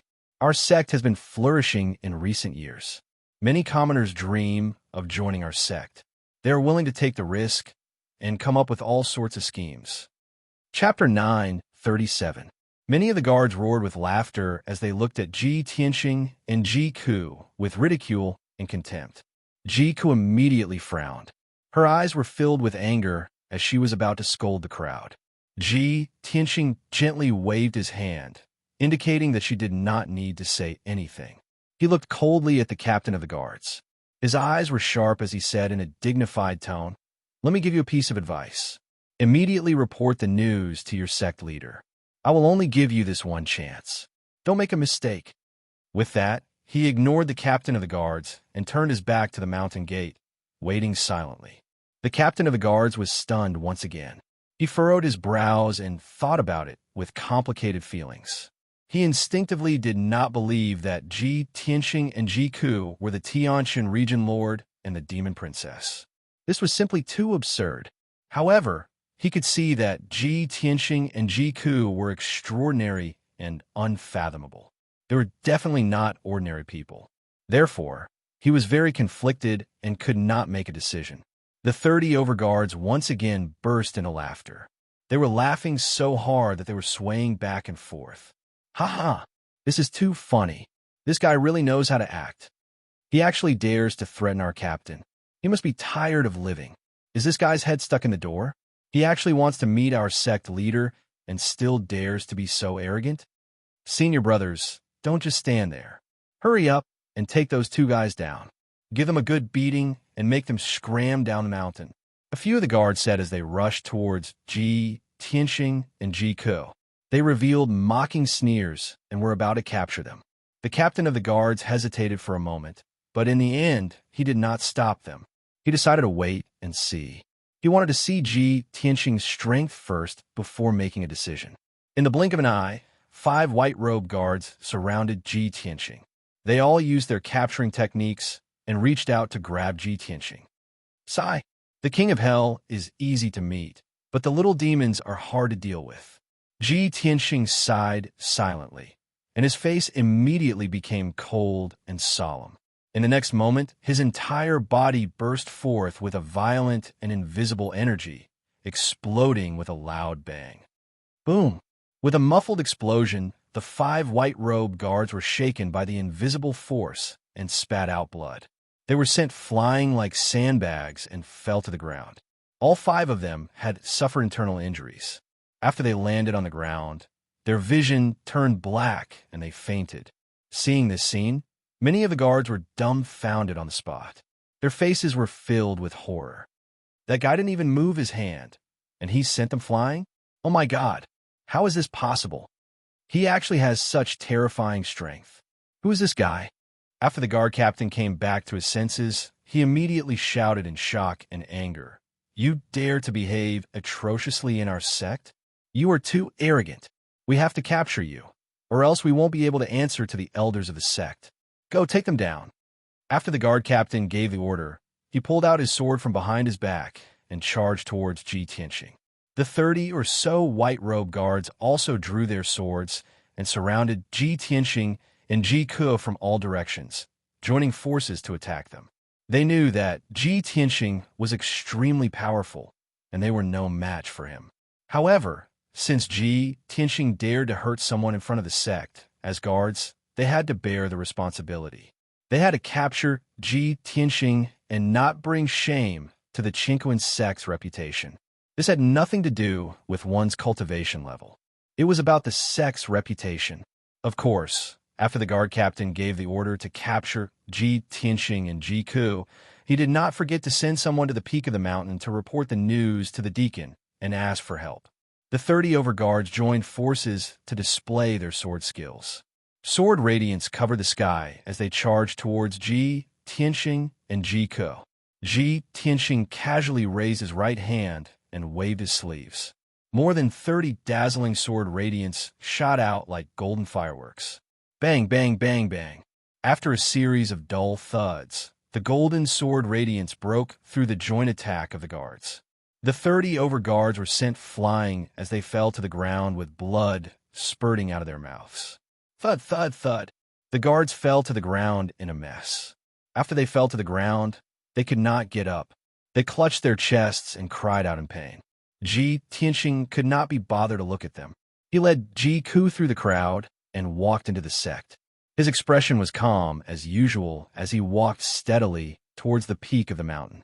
At the same time, the commotion at the foot of the mountain had already alerted the patrolling guards and countless Qingquan sect disciples. When Ji Tianxing and Ji Ke were about 100 meters away, 2 groups of guards rushed towards them. However, these guards were afraid of Ji Tianxing's strength and did not dare to take the initiative to attack. As Ji Tianxing and Ji Ke approached the peak of the mountain, more and more guards and disciples rushed over after hearing the news. There were more than 100 of them. Everyone was vigilant as they followed Ji Tianxing to the top of the mountain with their swords and sabers in their hands. After a while, Ji Tianxing and Ji Ke reached the peak of the mountain and arrived at the square. There were more than 10 magnificent palaces on the peak of the mountain. They looked majestic and majestic. 2 elders in purple robes rushed to the square with a few deacons in black robes. Their faces were dark. The hundreds of guards and disciples suddenly had a backbone as they bowed to the 2 elders in purple robes and complained about Ji Tianxing's crimes. Elderly Elder Kai, you're finally here. These 2 fellows trespassed into our sect's mountain gate and even killed people. They injured more than 30 guards. Elders, that young man in white robes is extremely arrogant. You must punish him harshly to avenge our sect's guards. The 2 elders came to the square and stopped Ji Tianxing and Ji Ke. The skinny and white-haired elderly looked at Ji Tianxing with a dark expression and shouted, "Be ****starred. How dare you behave so atrociously in our Qingquan sect? Are you tired of living?" The other tall and burly Elder Kai also shouted with a dignified face, "Boy, I don't care who you are. Since you dare to cause trouble in our sect, I will make sure you suffer the consequences today." Although the other deacons in black robes didn't say anything, they were filled with animosity. They quickly spread out and surrounded Ji Tianxing, and Jiku. Their bodies were filled with powerful energy, ready to launch a thunderous attack at any time. Tianxing glanced at the two purple-robed elders indifferently and said in a cold tone, "I came here to visit the Chinquin sect leader and ask the guards to report the news out of good intentions. However, they dared to spout nonsense and even tried to attack me. I only taught them a lesson and didn't kill them. That's already very merciful of me. I'll repeat myself one last time. I'm Tianxing, the Tianquin region leader. Today, I'm here to visit the Chinquin sect leader. I have something important to ask him. Go and report to him and ask him to come and see me immediately." Chapter 9:38. Tianxing's voice was not loud, and there was no anger in it. However, his voice was powerful and majestic. It was like a heavy hammer that hit the hearts of the people. The two elders, a few deacons, the guards, and the disciples felt their hearts beat wildly, and their faces changed. Tianquin region leader, Tianxing, is he the emperor's son whose name shook the world? He is Tianxing? How is that possible? The legendary Tianquin region lord, Tianxing, is very young, handsome, and in high spirits. This person fits the description. What should we do? The Tianquin region leader has come to our sect. What is he trying to do? The guards and disciples started to discuss among themselves as they looked at Tianxing with complicated expressions. There was some reverence, but also some suspicion and wariness. The faces of the two elders were also very ugly. They looked at each other and secretly exchanged opinions. Then, they made up their minds. Elderly suppressed the shock and fear in his heart and said to Tianxing sternly, "Young Master Ji, although you are the emperor's son and the Tianquin region leader, you have a noble status. However, this is not Zhong province or your Tianquin region. This is Yong'an region. Our Chinquin sect is the most powerful sect in Yong'an region. We are not a small sect that anyone can bully. Young Master Ji has come to visit our sect leader. However, you are not sincere at all. Instead, you are so arrogant and you even injured our guards. This is an insult to our sect. Young Master Ji, would you be polite to someone who has insulted you? Do you think our sect leader would still want to see you after you have insulted our sect?" Elder Li's words were spoken in a rhythmic manner. His voice was full of emotion and was very imposing. Elder Kai and the deacons immediately nodded in agreement. "That's right. What Elder Li said is absolutely right. Our Chinquin sect is not to be bullied by anyone. We have our dignity and pride. So what if he is the emperor's son? Could it be that the crown prince can do whatever he wants and be arrogant and despotic?" Hearing the crowd's words, Jiku was so angry that her face turned pale. She gritted her teeth and cursed. These despicable bastards are so hypocritical and disgusting. It was clearly them who were arrogant, domineering, and overbearing, but they actually pushed the blame onto us. How despicable. Tianxing did not get angry. He looked coldly at Elder Li and asked in a dignified tone, "So, you're asking me to leave?" Elder Li grinned and sneered arrogantly. "Haha, it's good that you understand. Young Master Ji, I advise you to withdraw from here so as to avoid damaging our relationship. If things really get out of hand, our sect will definitely report this matter to the imperial court and ask His Majesty to make a decision. At that time, young Master Ji should think of a way to explain things to the emperor. Moreover, you are a famous emperor's son. If the people of the world know that you use your status to do whatever you want and bully your own sect..." Tianxing frowned slightly.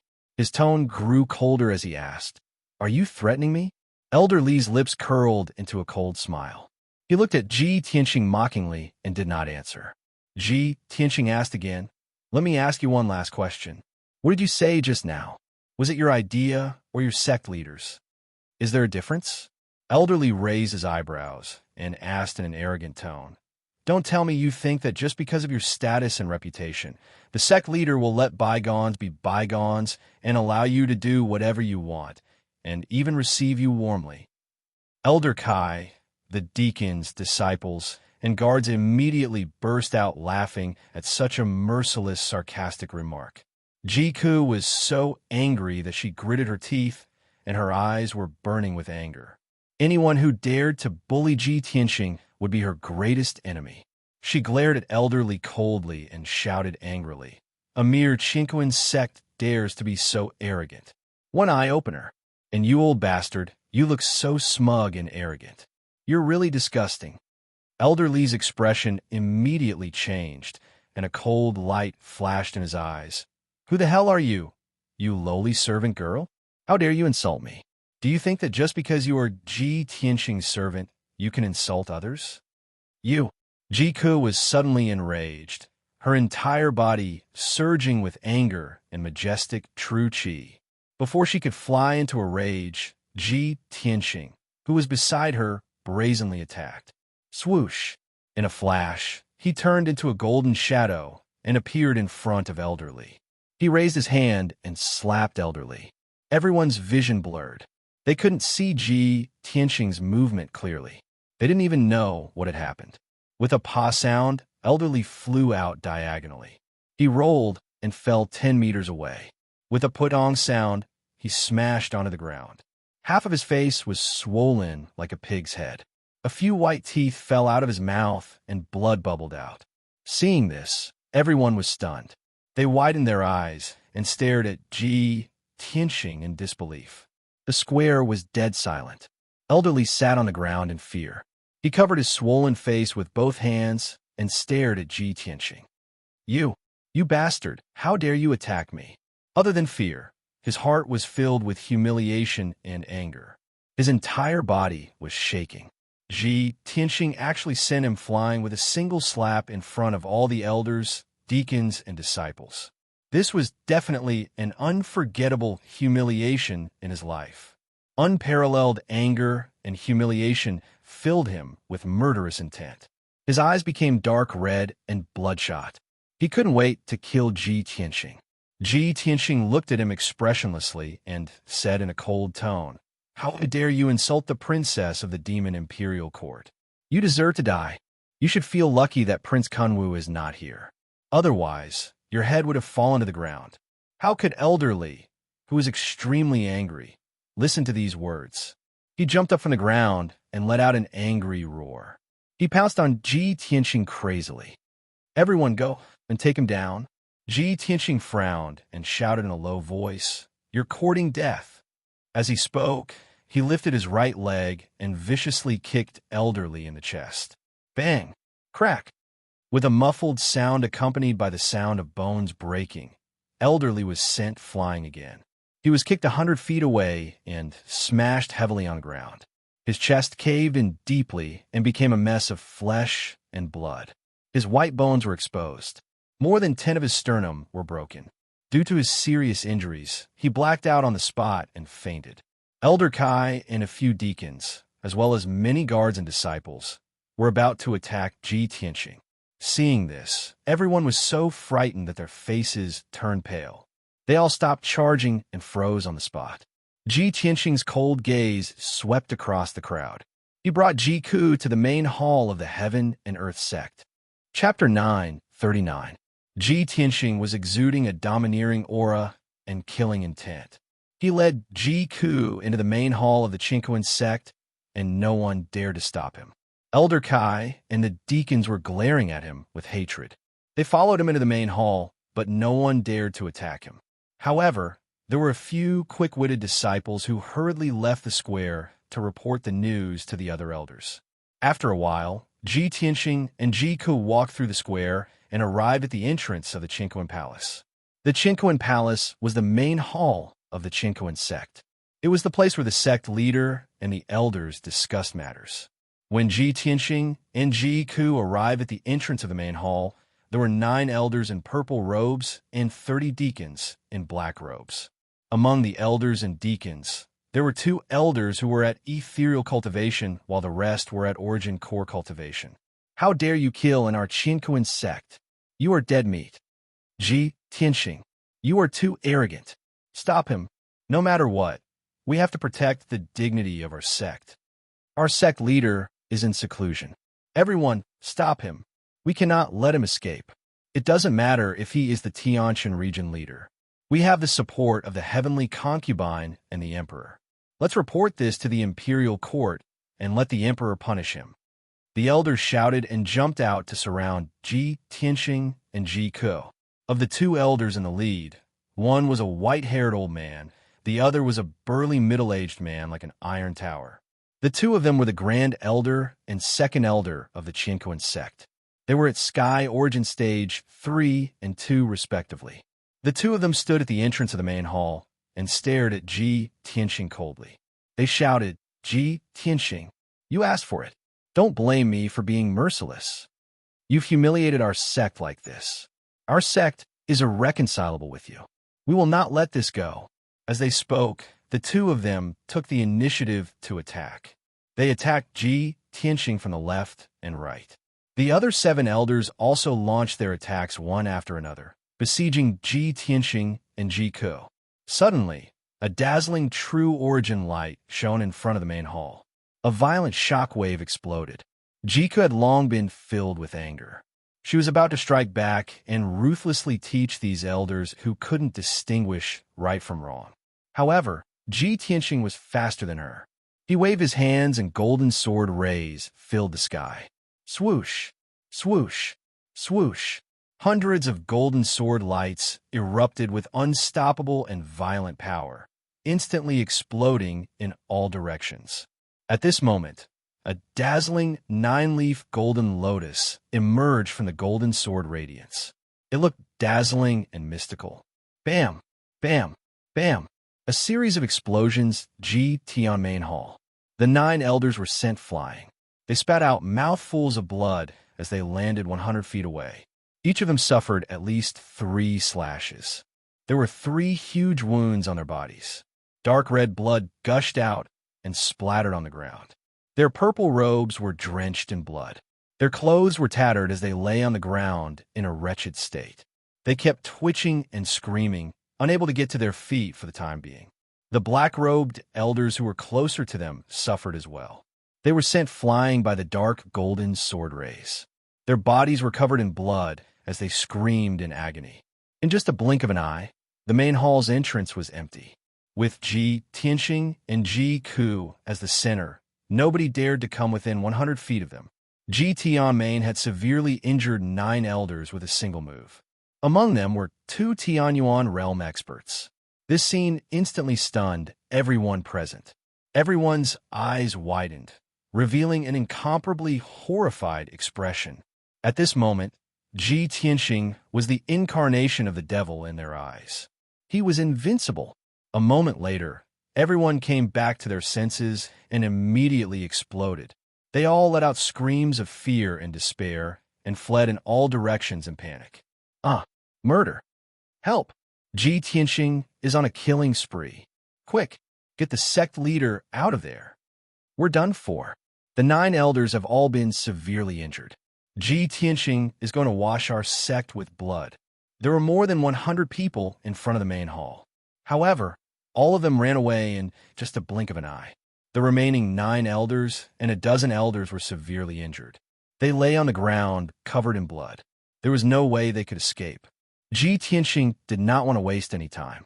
He grabbed a black-robed elder and shouted, "Where's your sect leader cultivating in seclusion? Bring me to him." The black-robed elder was scared out of his wits. When Ji Tianxing grabbed him, his face turned pale. He was sweating profusely as he trembled. I know. I'll bring you to him. Please, don't kill me. Sect leader. Sect leader is at the back, in the secret chamber of the Qian Tian Palace. Ji Tianxing grabbed the black-robed elder and walked towards the Qian Tian Palace. At this moment, in the sky above the Palace of Cosmos, a streak of colorful light flew past, and an extremely anxious and worried roar burst out. Stop! In the next moment, a middle-aged man in a long golden robe, with a burly figure and a dignified appearance, descended from the sky and landed in front of the main hall. The man in the golden robe was the sect leader of the Qian Tian Palace, Kong Tianxin. Previously, he had been cultivating in seclusion in the secret chamber of the Qian Tian Palace. Just now, one of the elders knocked on his door and woke him up. The elder then reported the situation to him. When he heard that Ji Tianqing had come to the Qian Tian Palace and had a conflict with the elders, he rushed over. However, when he landed in front of the door of the main hall and saw the situation clearly, he realized that he was too late. The ground in front of the main hall was filled with cracks and gullies. Many elders and deacons were lying on the ground with blood all over their bodies. They were groaning and screaming in pain. Seeing this scene, Kong Tianxin was both furious and shocked. Her face was extremely ugly. Ji Tianxing threw away the deacon in his hand and looked at Kong Tianxin coldly. He asked in a deep voice, "You are the Qinkuan sect leader?" Kong Tianxin looked at him as well. When he saw who he was, his eyes widened. He looked as if he was facing a great enemy. "You are Ji Tianxing, the territory leader of the Tianqian territory?" Ji Tianxing nodded, and his lips curled into a cold smile. He said mockingly, "Sect leader Kong, your Qinkuan sect has been arrogant recently." Kong Tianxin's expression changed, and she asked in a low voice, "Young Master Ji, why do you say that? Our Qian Tian Palace leader is just a small name in the Yong and territory. How can we be worthy of your attention? Moreover, our Qian Tian Palace leader has never offended you before. Why are you?" Ji Tianxing laughed coldly. He. Sect leader Kong, you don't have to be so humble. What you just said is completely different from what the elders, deacons, and disciples of your Qian Tian Palace leader have said. Qian Tian Palace leader is now the most powerful sect in the Yong and territory. Their first disciple, Ensuin, is now a heavenly lady. Chapter 940. Upon hearing Ji Tianxing's words, Kong Tianxin's expression changed. The Qinkuan sect had been living in seclusion for a long time. Most of them were ignorant of the situation in Zhong Plains. In the entire Qinkuan sect, he was the only one who knew the situation in Zhong Plains. Of course, he knew that no matter how powerful the Qinkuan sect was, they had no right to look down on the emperor's son, especially when the emperor's son was the #1 prodigy of the human race, the territory lord who was personally selected by the emperor himself. Kong Tianxin lowered his head and bowed to Ji Tianxing. He put on a fearful expression and quickly explained, "Why do you say that, young Master Ji? Our disciple, Ensuin, has indeed become a heavenly lady. However, we would never dare to be arrogant and disrespect the territory lord because of this." Ji Tianxing looked at him with a cold smile. He did not want to waste his breath on him. Many elders and deacons crawled up from the ground, covered in blood, and surrounded Ji Tianxing and Kong Tianxin in the middle. Initially, when they saw Kong Tianxin's arrival, they thought that they would finally be able to vent their frustrations. However, they did not expect Kong Tianxin to not only not be angry, but he also did not dare to do anything to Ji Tianxing. Instead, he acted submissively. All the elders and deacons felt humiliated and angry. They did not understand what was going on. The Grand Elder, who was the leader of the elders, shouted angrily, "Sect leader, Ji Tianxing is the one who bullied us. He thinks that he is the territory lord of Tianqian and does not respect our Qinkuan sect. Not only did he barge into our sect, injuring more than 30 guards, but he also injured elderly and knocked him unconscious. We tried to stop him, but he attacked us without saying a word and injured all of us. Sect leader, you must not be fooled by him, and you must not yield to him." The other elders also chimed in, accusing Ji Tianxing of his crimes with righteous indignation. "Sect leader, Ji Tianxing has gone too far. Qinkuan sect will not allow him to humiliate us. Otherwise, we will lose face. Sect leader, Ji Tianxing is so arrogant and despotic. Are we going to swallow this humiliation? You should report this matter to the heavenly concubine now. The heavenly concubine will definitely seek justice for our sect. Yes, the Son of Heaven and His Majesty the Emperor will definitely not allow Ji Tianxing to bully our sect like this. Sect leader, if you don't bring Ji Tianxing to justice today, how can our Qinkuan sect establish itself in Yong and region in the future? Wouldn't he be ridiculed by the world?" When Ji Tianxing and Ji Ku heard the elders' cries of pain, they looked on with disdain and disdain. Kong Tianxing, on the other hand, was so angry that he was trembling. His face was as black as the bottom of a pot, and his eyes were filled with ferocity. He glared at the few elders and growled with a voice that sounded like muffled thunder. "Shut up, a bunch of bastards. You've committed such a grave mistake, yet you still dare to distort right and wrong?" All the elders and deacons were stunned. Their eyes widened in disbelief as they stared at Kong Tianxing. They thought that they had heard wrongly. They could not believe what they had just heard. When the Grand Elder regained his senses, he said in a low voice, "Sect leader, how could you be so foolish? We, Qinquan sect, have our pride and dignity." Before he could finish, Kong Tianxing waved his hand and interrupted him. "Grand Elder, shut up." The Grand Elder's body froze. He glared at Ji Tianxing and gritted his teeth. However, there was nothing he could do. The rest of the elders and deacons were also glaring at Ji Tianxing. They were so angry that they could only suppress their anger. The atmosphere was extremely tense. Both sides could erupt into an even deeper feud at any time. At such a critical juncture, if Qinquan sect did not handle this matter well, they would be severely injured or even destroyed. Kong Tianxing lived up to his name as the sect leader. He was extremely intelligent and shrewd. He took a deep breath and suppressed his anger. With a calm expression, he looked at Ji Tianxing and said respectfully, "Young Master Ji, our disciples have indeed offended you in this matter. I, Kong, would like to apologize to you on behalf of my disciples. However, we have no intention of offending you. There must be some misunderstanding. Please go to the guest hall and rest for a while." This Kong Tianxing is able to endure what others cannot. He is very far-sighted and knows the big picture. He is indeed someone. Ji Tianxing thought to himself. However, he did not show it on his face and nodded.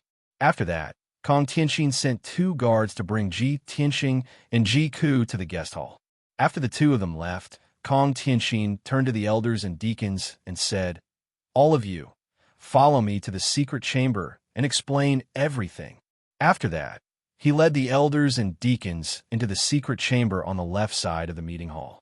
The secret chamber was dimly lit and was protected by a powerful formation. There was no need to worry about being eavesdropped on. Kong Tianxing was the first to enter the secret chamber. He sat on a large jade chair and looked at everyone sternly. "What the hell is going on? Tell me everything from the beginning to the end. Not a single word of falsehood." The elders and deacons stood still in the secret chamber.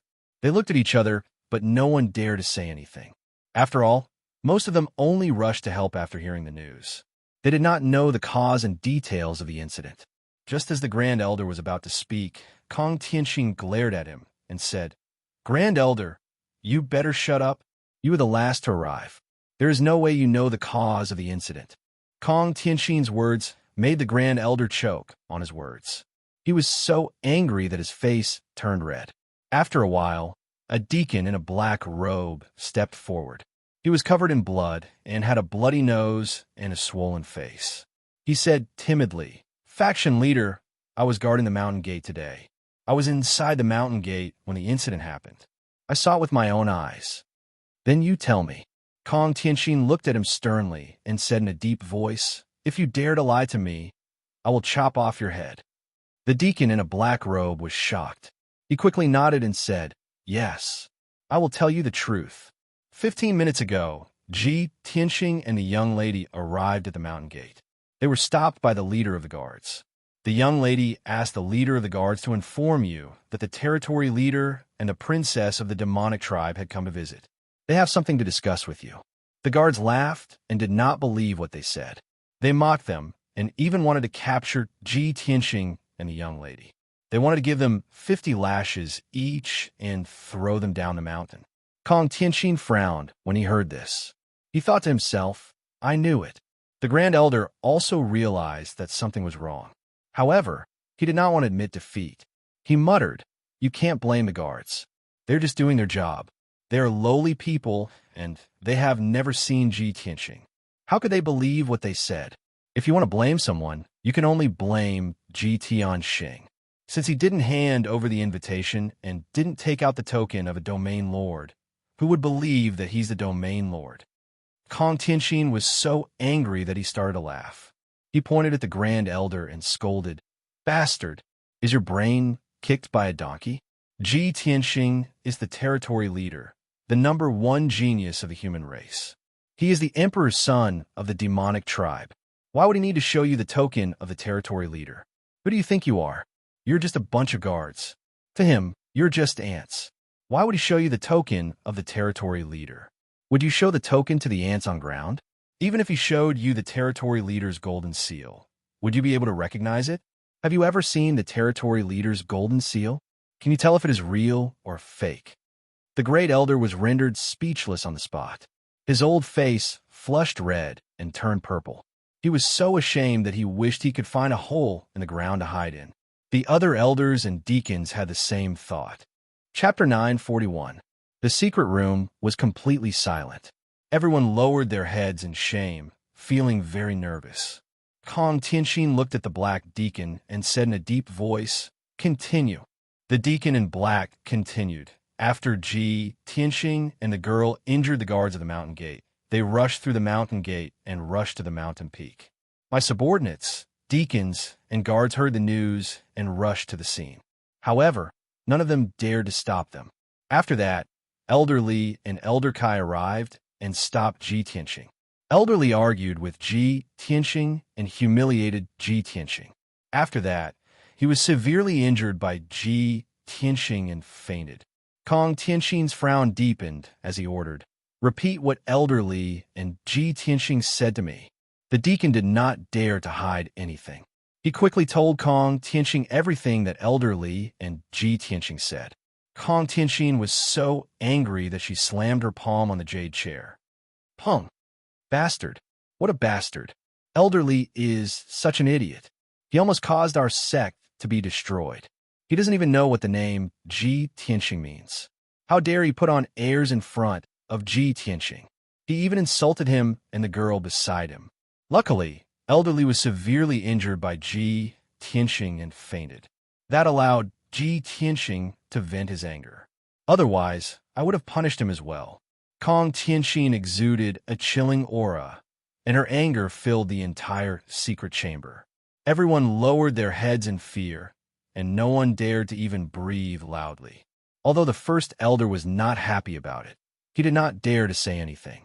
The second elder hesitated for a moment before he said, "Faction leader, don't you think it's disappointing for everyone to hear what you said about Elder Li? So what if Ji Tianxing is the realm lord of Tianshan region and a famous emperor's disciple? Our Qinquan sect does not have to lower our heads to him. We can report to the heavenly concubine and ask the Son of Heaven to back us up if he dares to run amok in our sect. Besides, the heavenly concubine can also report this to the emperor. The emperor will definitely punish Ji Tianxing." The other elders and deacons nodded in agreement. "That's right. Second elder is right. Why should we lower our heads to Ji Tianxing? Emperor's disciple is nothing. Is he more honorable than the emperor? So what if Ji Tianxing is the #1 genius of the human race? The emperor's disciple can decide his life and death." Kong Tianxing stared coldly at the elders and deacons. Suddenly, she was so angry that she let out a sneer. "Ha ha! You bunch of frogs at the bottom of a well. Have you been blinded by false reputation? Have you been blinded by lard? The Yong and Region Lord is only being polite to us because of the heavenly concubine and the emperor. Do you really think that Ji Tianxing is the same as the Yong and Region Lord? You don't even know the situation in Zhong State. You don't even know how high Ji Tianxing's position in the human race is. And Suwen is indeed the heavenly concubine, but you don't even know that the emperor doesn't like her at all. Has the emperor ever come to our sect? Has he ever sent any gifts or letters to our sect? If it weren't for Ji Tianxing and Yun Yao, the heavenly concubine would have been locked up in the cold palace. You wouldn't be able to sit here and act so smug." The elders and deacons were dumbfounded when they heard the shocking news. The second elder's expression changed drastically, and his entire old face turned red. Kong Tianxing grinned and continued. The heavenly concubine is indeed honorable, but even if she saw Ji Tianxing, she has no right to be arrogant. Do you understand? Even the emperor can't punish Ji Tianxing because he and Ji Tianxing are good friends, friends of equal status. The emperor doesn't even care about Qingquan's sect, but you naively think that the emperor is our son-in-law and will back us up. Not to mention the emperor, even the emperor himself thought highly of Ji Tianxing. He even personally conferred Ji Tianxing the title of Heavenly Stellar Region Lord.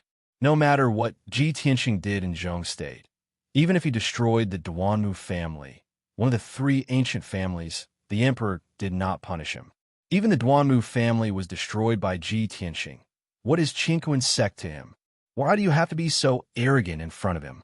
You attacked Ji Tianxing and he didn't kill you on the spot. That's already very kind of him.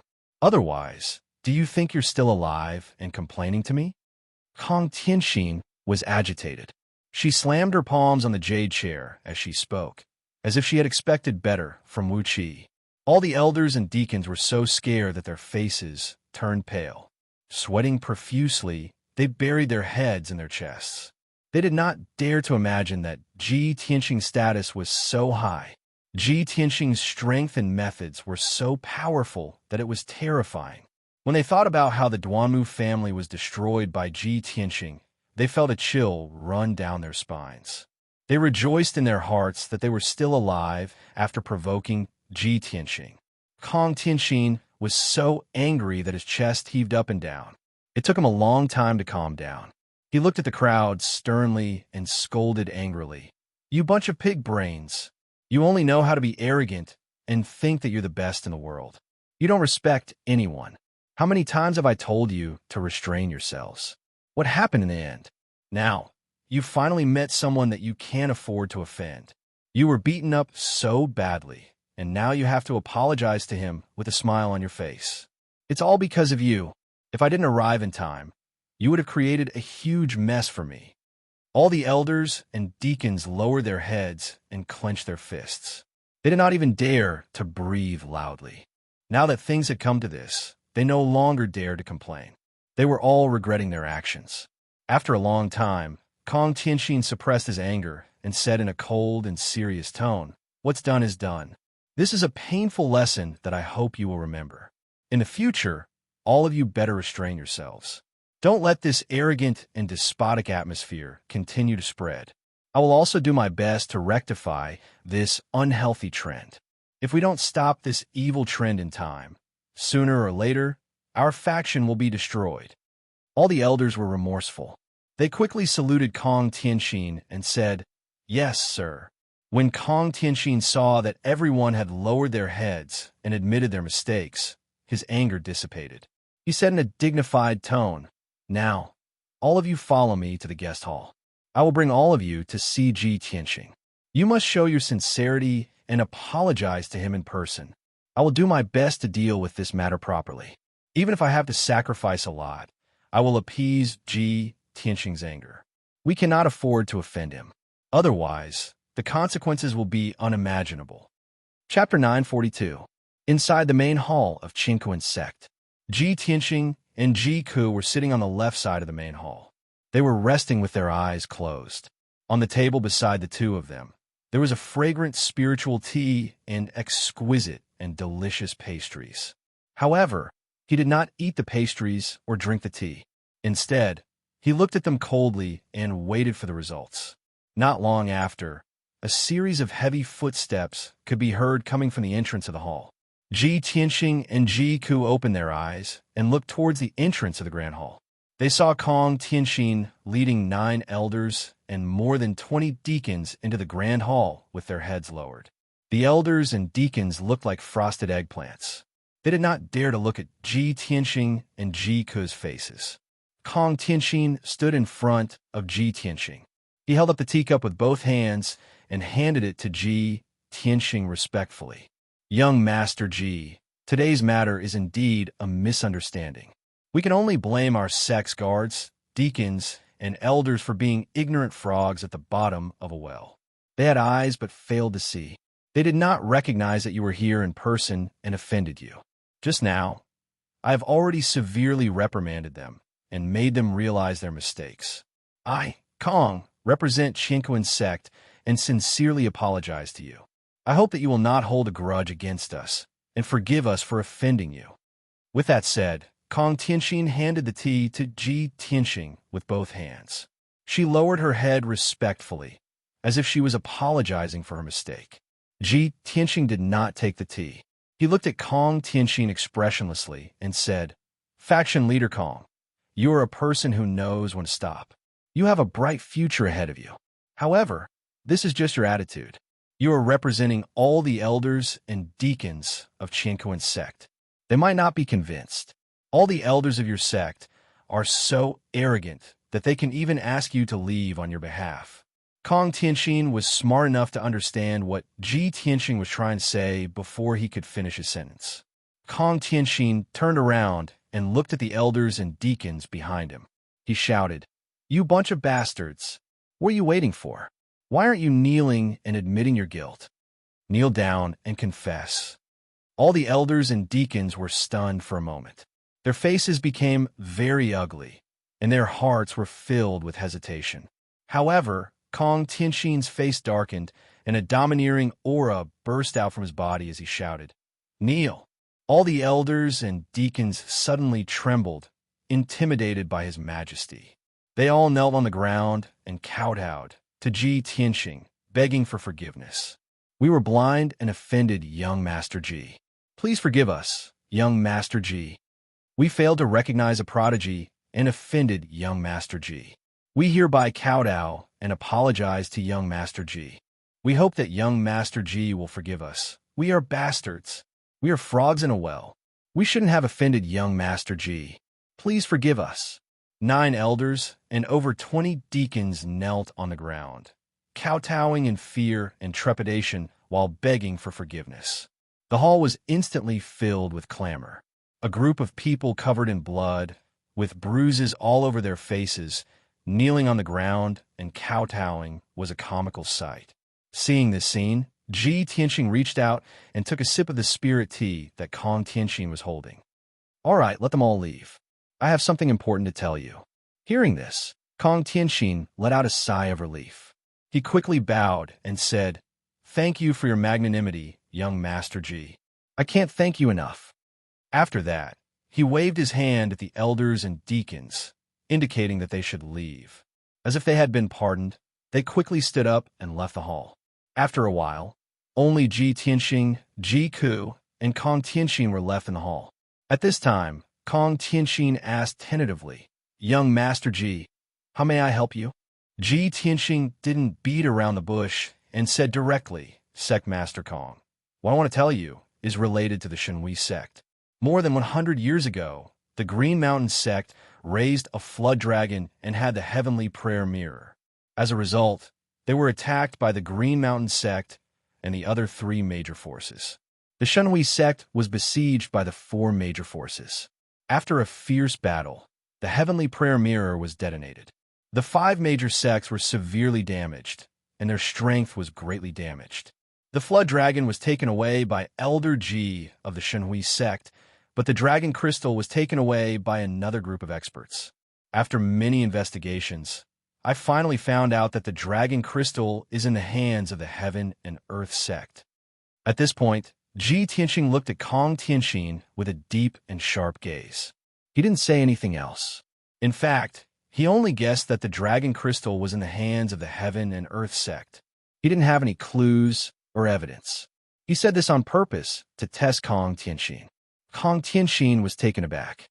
His expression changed slightly, and a hint of surprise flashed in his eyes. "This?" He frowned. After a moment of hesitation, he asked cautiously, "Young Master Ji, did you come to the Heaven and Earth sect for that dragon crystal?" Seeing his reaction, Ji Tianxing was secretly pleased.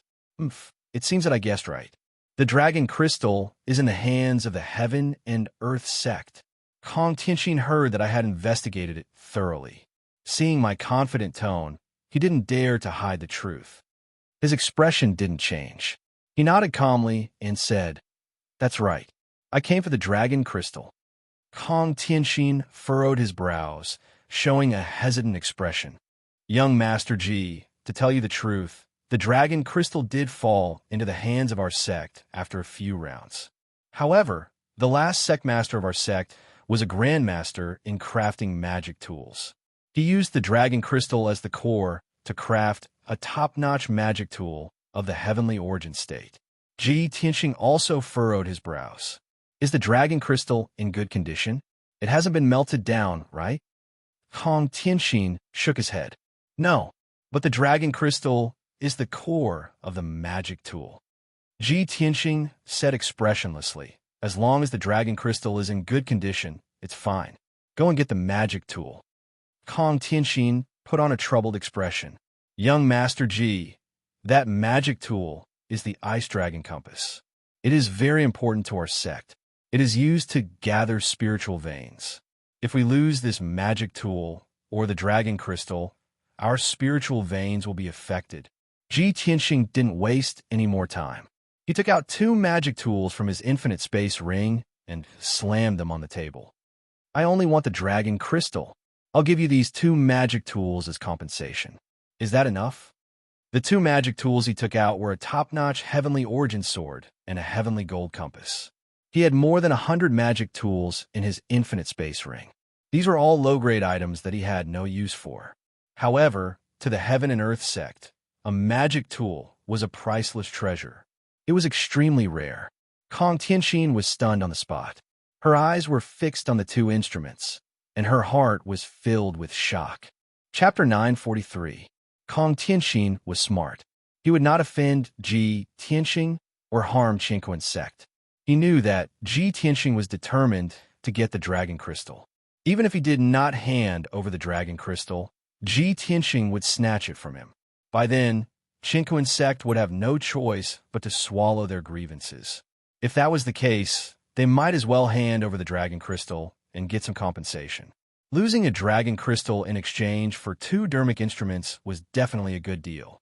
15 minutes later, Kong Tianxin returned to the guest hall with an ice blue dermic instrument compass. Young Master Ji, the ice dragon compass is here. Kong Tianxin walked up to Ji Tianxing and presented the compass to him. Ji Tianxing took a closer look and saw that it was an ice blue dermic instrument the size of 2 palms. It was made of exquisite materials. There were 3 dragons carved on the edge of the compass, and they formed a circle around the compass. They were very lifelike and lively. The front and back of the compass were engraved with array Dao runes and mysterious symbols. In the middle of the compass was a black crystal the size of a walnut. The crystal was in the shape of a hexagon. It shone with a black light and gave off a chilling aura. Clearly, this black crystal was the dragon crystal. Ji Tianxing took the ice dragon compass and used his array Dao skills. He shot out 10 rays of golden light into the compass. He waved his hands and made a series of hand seals to dismantle the array on the compass. After a short span of a few dozen breaths, the compass emitted a crisp, cracking sound, and dense cracks appeared on it. In the blink of an eye, the exquisite ice dragon compass was reduced to a pile of debris. The black dragon crystal fell to the ground, and Ji Tianxing grabbed it. A top-tier ethereal dermic instrument was reduced to pieces just like that. Kong Tianxin was dumbfounded. Her eyes were wide open, filled with shock and disbelief. Oh my God! Back then, the previous sect leader had spent 3 months and used up invaluable materials to refine this magic tool. Ji Tianxing actually used only a few dozen breaths to break the ice dragon compass into pieces. His strength, his methods are actually so powerful. Kong Tianxin was both shocked and distressed. She felt even more respect for Ji Tianxing. Ji Tianxing put away the dragon crystal and got up to bid him farewell. Sect leader Kong, the dragon crystal belongs to me, and the 2 magical artifacts belong to you. This matter is settled. Goodbye. After saying that, he stood up with Ji Ku and walked towards the entrance of the main hall. Kong Tianxin didn't expect him to be so swift and decisive, without the slightest hesitation. He hurriedly caught up with him and respectfully said, "Young Master Ji, you've come from afar. Why don't you stay in our sect for a few days so that I can take care of you and apologize? No need. I still have things to do. Ji Tianxing walked out of the hall without looking back, waving his hand to refuse. Kong Tianxing nodded and did not try to persuade him to stay. He personally escorted Ji Tianxing and Ji Ku out of the main hall and watched them fly into the sky. It was not until the two of them disappeared into the horizon that he could finally relax. A bitter smile appeared on his face. I didn't expect Ji Tianxing to come to our sect personally for such a small matter, and it was settled so easily. It's all because of those guards and elders. They were so blind to have caused such a mess for no reason. They were asking for trouble. Kong Tianxing's mood was very complicated. He sighed silently and turned to leave. He returned to the main hall with a dark face and gathered the elders and deacons. He began a series of discussions and announced a series of orders. In the past, the disciples, elders, and deacons were arrogant and domineering. Kong Tianxing had tried to discipline and teach them many times, but they did not change. After this incident, Kong Tianxing decided to learn from it and rectify the evil in the sect. He would not let the same thing happen again. Ji Tianxing and Ji Ku rode on Qianyu and traveled at lightning speed in the sky. Ji Ku recalled what had happened before, and she couldn't help but smile. Brother Tianxing, that was so satisfying. Those arrogant idiots from Qinquan's sect were so arrogant just a moment ago. But after being scolded by their patriarch, they all cried and begged for mercy. Every time I think of their pitiful faces, I can't help but laugh. He. Ji Tianxing smiled and shook his head. He said calmly, "They are just a bunch of frogs at the bottom of a well. After this lesson, they should know better." After that, he took out the black dragon crystal from his infinite space ring and summoned the little black dragon. Little black dragon, I've finally found the dragon crystal that you've been dreaming of. Hearing this, the little black dragon was overjoyed. With a swoosh, it grew to 3 meters long and circled behind Ji Tianxing. The little black dragon stared at the black dragon crystal and said excitedly, "Old Ji, you're amazing. I've lost my dragon crystal for more than 100 years. I thought that I would never be able to get it back. I didn't expect that you would only use a few days and a little trick to get it back. Old Ji, thank you so much." Ji Tianxing smiled and nodded. Actually, I didn't expect things to go so smoothly either. At first, I thought that the dragon crystal was in the hands of Qinquan's sect. I didn't expect that after what happened, Kong Tianxing would be intimidated by me. His attitude was very respectful, and he was also mentally prepared to apologize and make peace with the matter. I was just trying to trick him, and he didn't dare to hide the truth from me. That's how I got the dragon crystal. Qianyu laughed. Ha. That's why I said that strength is the most important thing. Old Ji's strength, status, and dominance shocked Kong Tianxing and made him hand over the dragon crystal obediently. If it were anyone else, Kong Tianxing would not have given up the dragon crystal so easily. Ji Tianxing smiled and stopped talking about this topic. He handed the dragon crystal to the little black dragon and said, "Little black dragon, your dragon crystal has been lost for more than 100 years and was refined into a magic weapon. Although the dragon crystal has been nourished by the magic weapon, it has become very powerful. However, after you retrieve the dragon crystal, you have to remove the impurities in the dragon crystal and refine it carefully." "All right, I understand." The little black dragon hurriedly nodded before swallowing the dragon crystal in an impatient manner. After the dragon crystal fell into its stomach, it quickly drilled into its head and steadily fell into its brain. "Old Ji, I'm going to sleep and cultivate to refine the dragon crystal." It greeted Ji Tianxing and went back into the 100 treasures brocade pouch to sleep and refine the dragon crystal. It had been stuck at the 9th level of the origin core stage for a long time.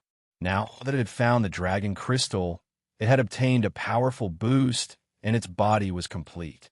Chapter 944. After that, Ji Tianxing and Ji Ku continued their journey.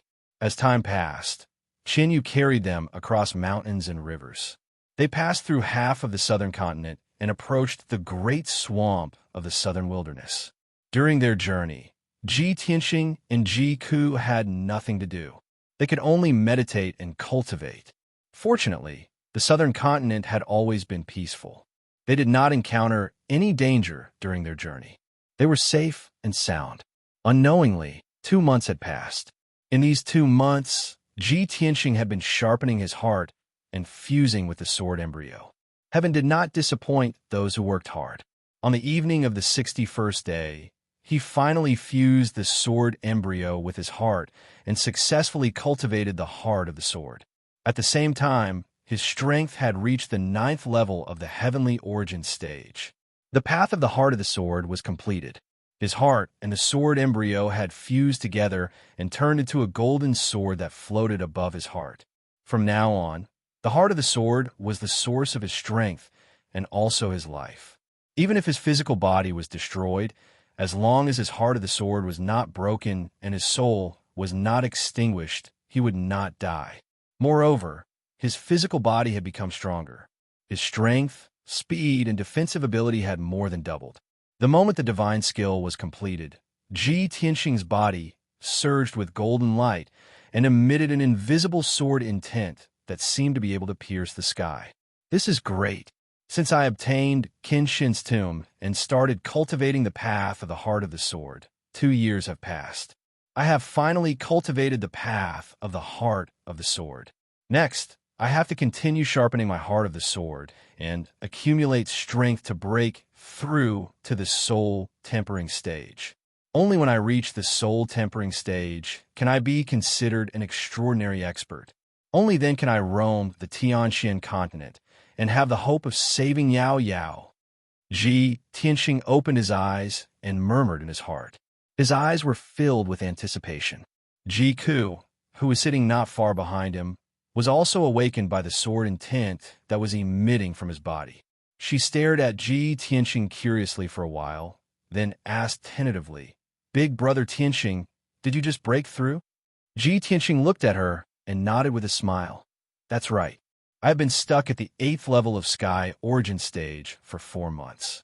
I have finally mastered the martial art and reached the 9th level." Jiku was shocked. He smiled excitedly and said, "That's great. Congratulations, big brother Tianxing. You're one step closer to the soul refinement realm. Brother Tianxing, with your current strength, you're definitely the #1 imperial prince in the imperial palace." The prince of the Water Clan had reached the 9th level of the Sky Origin Stage a long time ago. He was recognized as the most powerful prince in the world. But in my opinion, he's definitely no match for you. Ji Tianxing smiled and nodded, tacitly agreeing with this statement. Ku, the southern wasteland city, is just up ahead. That ancient city was the closest city to the southern wasteland Great Swamp. 300 miles south of the southern wasteland city is the southern wasteland Great Swamp. Jika suddenly showed an expression of relief and said with relief, "Great, we've been on the road for 2 months, and we're finally here." Qianyu was also excited.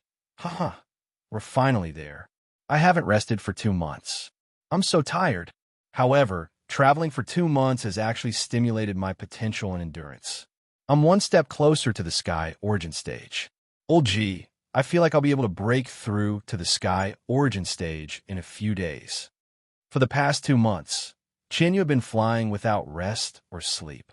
This was the longest time it had ever spent on a journey. It had long since exhausted itself and was very lethargic. However, it was also a good training for its strength and endurance. It had benefited it a lot. Ji Ke looked tired and said, "Brother Tianxing, when we arrive at the southern wasteland city, we must rest for a few days in the city. We'll enter the southern wasteland Great Swamp after we've rested." Ji Tianxing nodded and said, "I have the same idea.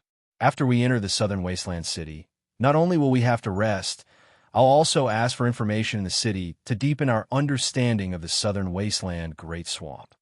Although he had read many books in the Central State and had a certain understanding of the southern wasteland Great Swamp, but the information was from many years ago, and the amount of information was too little. He had to know more information. It would be best if he could get a map of the southern wasteland Great Swamp. Soon, a huge shadow appeared on the ground in front of them. It was an ancient and majestic city with a radius of 100 miles. It was located on a vast yellow grassland.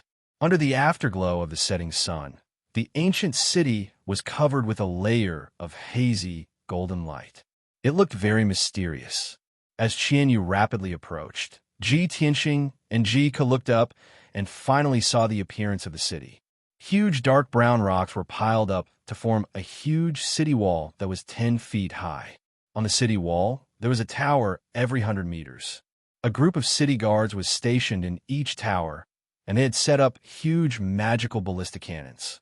At the foot of the 30-meter-tall city gate, there were over 100 black-armored city guards standing guard. These city guards were all elite soldiers.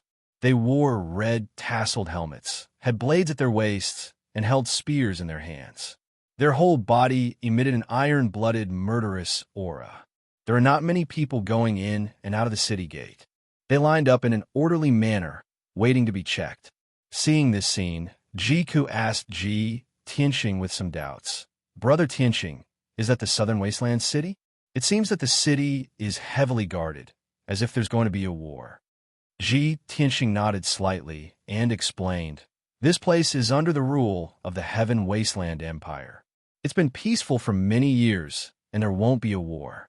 However, 300 miles south of the city is the Southern Wasteland Swamp.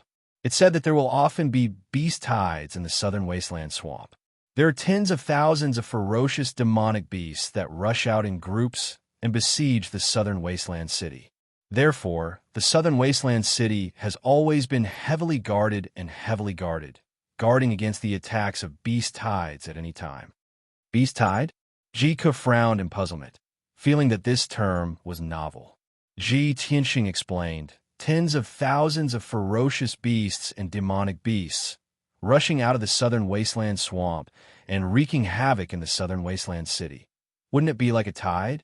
However, I've only seen this term in books, and have never seen a beast tide." Ji Ke nodded as if he understood, and muttered with a smile, "I hope we're not so unlucky and don't encounter any beast tides." As the two talked, they soon arrived outside the city gate of the Southern Wasteland City. Qianyu descended from the sky. Ji Tianxing kept it in the 100 treasures brocade pouch and let it have a good rest. Then, Ji Tianxing took Ji Ke and walked towards the city gate of the Southern Wasteland City. The two followed behind the crowd of people and waited for about half a quarter of an hour before they were checked by the city guards. They paid the entrance fee of 4 spirit stones before they were allowed to enter the city. After entering the city, the two walked along the wide and ancient black flagstone street, heading towards the center of the city. Chapter 945. The style of the Southern Wasteland City was completely different from that of the center state. Most of the houses and buildings in the center state were exquisite and gorgeous, revealing a solemn and refined aura. Most of the palaces and buildings in the Southern Wasteland City were rough in appearance, with ancient and strange shapes, revealing a trace of wild and unruly temperament. Even the clothes of the civilians in the city were mostly made from the furs of beasts. Many men were wearing boots and shorts made of animal skin, short coats and waistcoats made of animal skin. Around their necks and wrists, there were also bead chains made of animal bones and animal teeth. The number of warriors in the Southern Wasteland City was obviously more than that of ordinary cities. Not only were most of the men carrying swords and sabers, but even the seemingly charming women were also carrying swords or short sabers on their backs.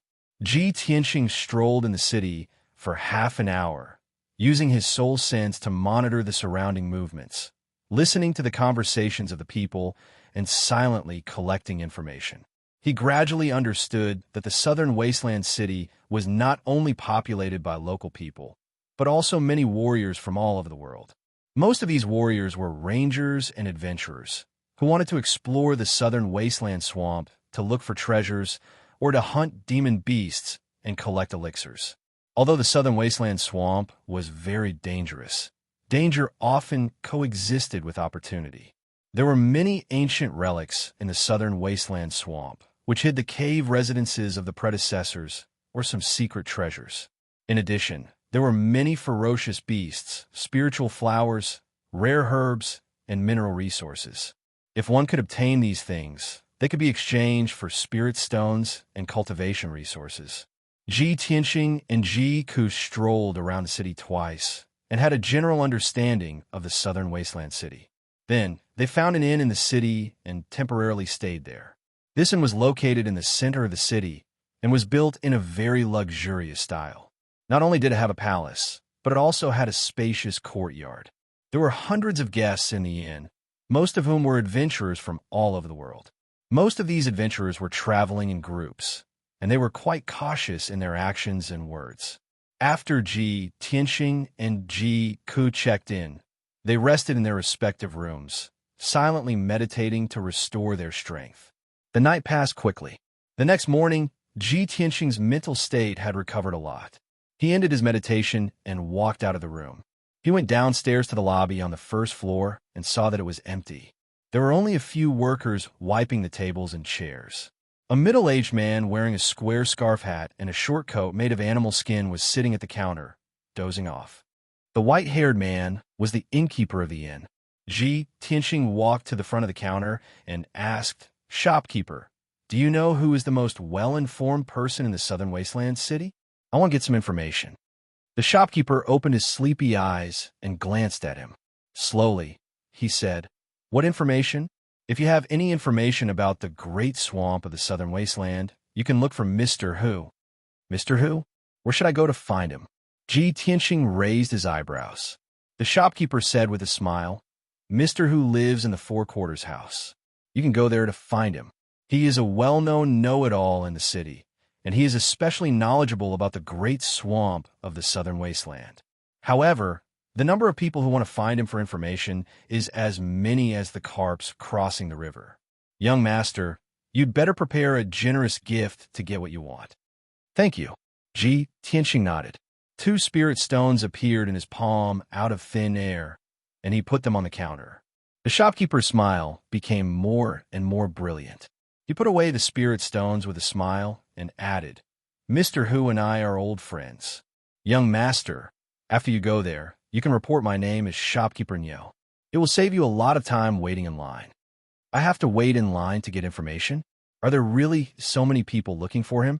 Ji Tianxing frowned slightly and muttered in his heart, but he didn't say anything. He nodded to Shopkeeper Nyo and turned around to leave the lobby. He casually asked around on the street and found out the address of the Four Quarters house. He then rushed over as fast as the wind. Half an hour later, he passed through a clean and tidy street. He walked to the end of the street and arrived in front of the gate of a courtyard. The courtyard wasn't big, but it was dignified and grand. There were stone sculptures of a qilin and a lion on both sides of the gate. It was very imposing. There was a red sandalwood signboard above the gate frame. The words Four Quarters House were written in dark gold. It had a bit of an ancient charm, for tall and sturdy bodyguards were guarding the gate. They had treasured sabers hanging from their waists, and their bodies emitted a valiant aura. Ji Tianxing stepped through the gate and entered the courtyard. He saw more than 10 martial artists in a line, waiting in front of the lobby. The lobby's gate was tightly shut. It was obvious that Mr. Who hadn't arrived yet and hadn't started accepting business. Ji Tianxing naturally wouldn't line up. He found a servant in the courtyard and told him that he was introduced by Shopkeeper Nyo. The servant immediately understood and led him away from the side door. They entered the courtyard behind the lobby. The backyard wasn't big, but it was clean and secluded. There was a 30-zhang tall parasol tree in the courtyard. Its lush branches and leaves almost covered the entire courtyard. There was a stone table and a few stone stools under the tree.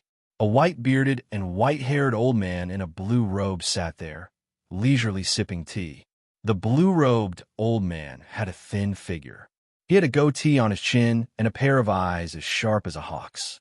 The servant led Ji Tianxing to the tree and bowed to the blue-robed old man. "Master, this young master is a guest introduced by Shopkeeper Nyo." After saying that, the servant introduced him to Ji Tianxing. "Young master, this is our master, Mr. Who." Ji Tianxing nodded at Big Mr. Who as a form of greeting. Mr. Who pointed to the stone stools in front of him and smiled. "Young master, please sit."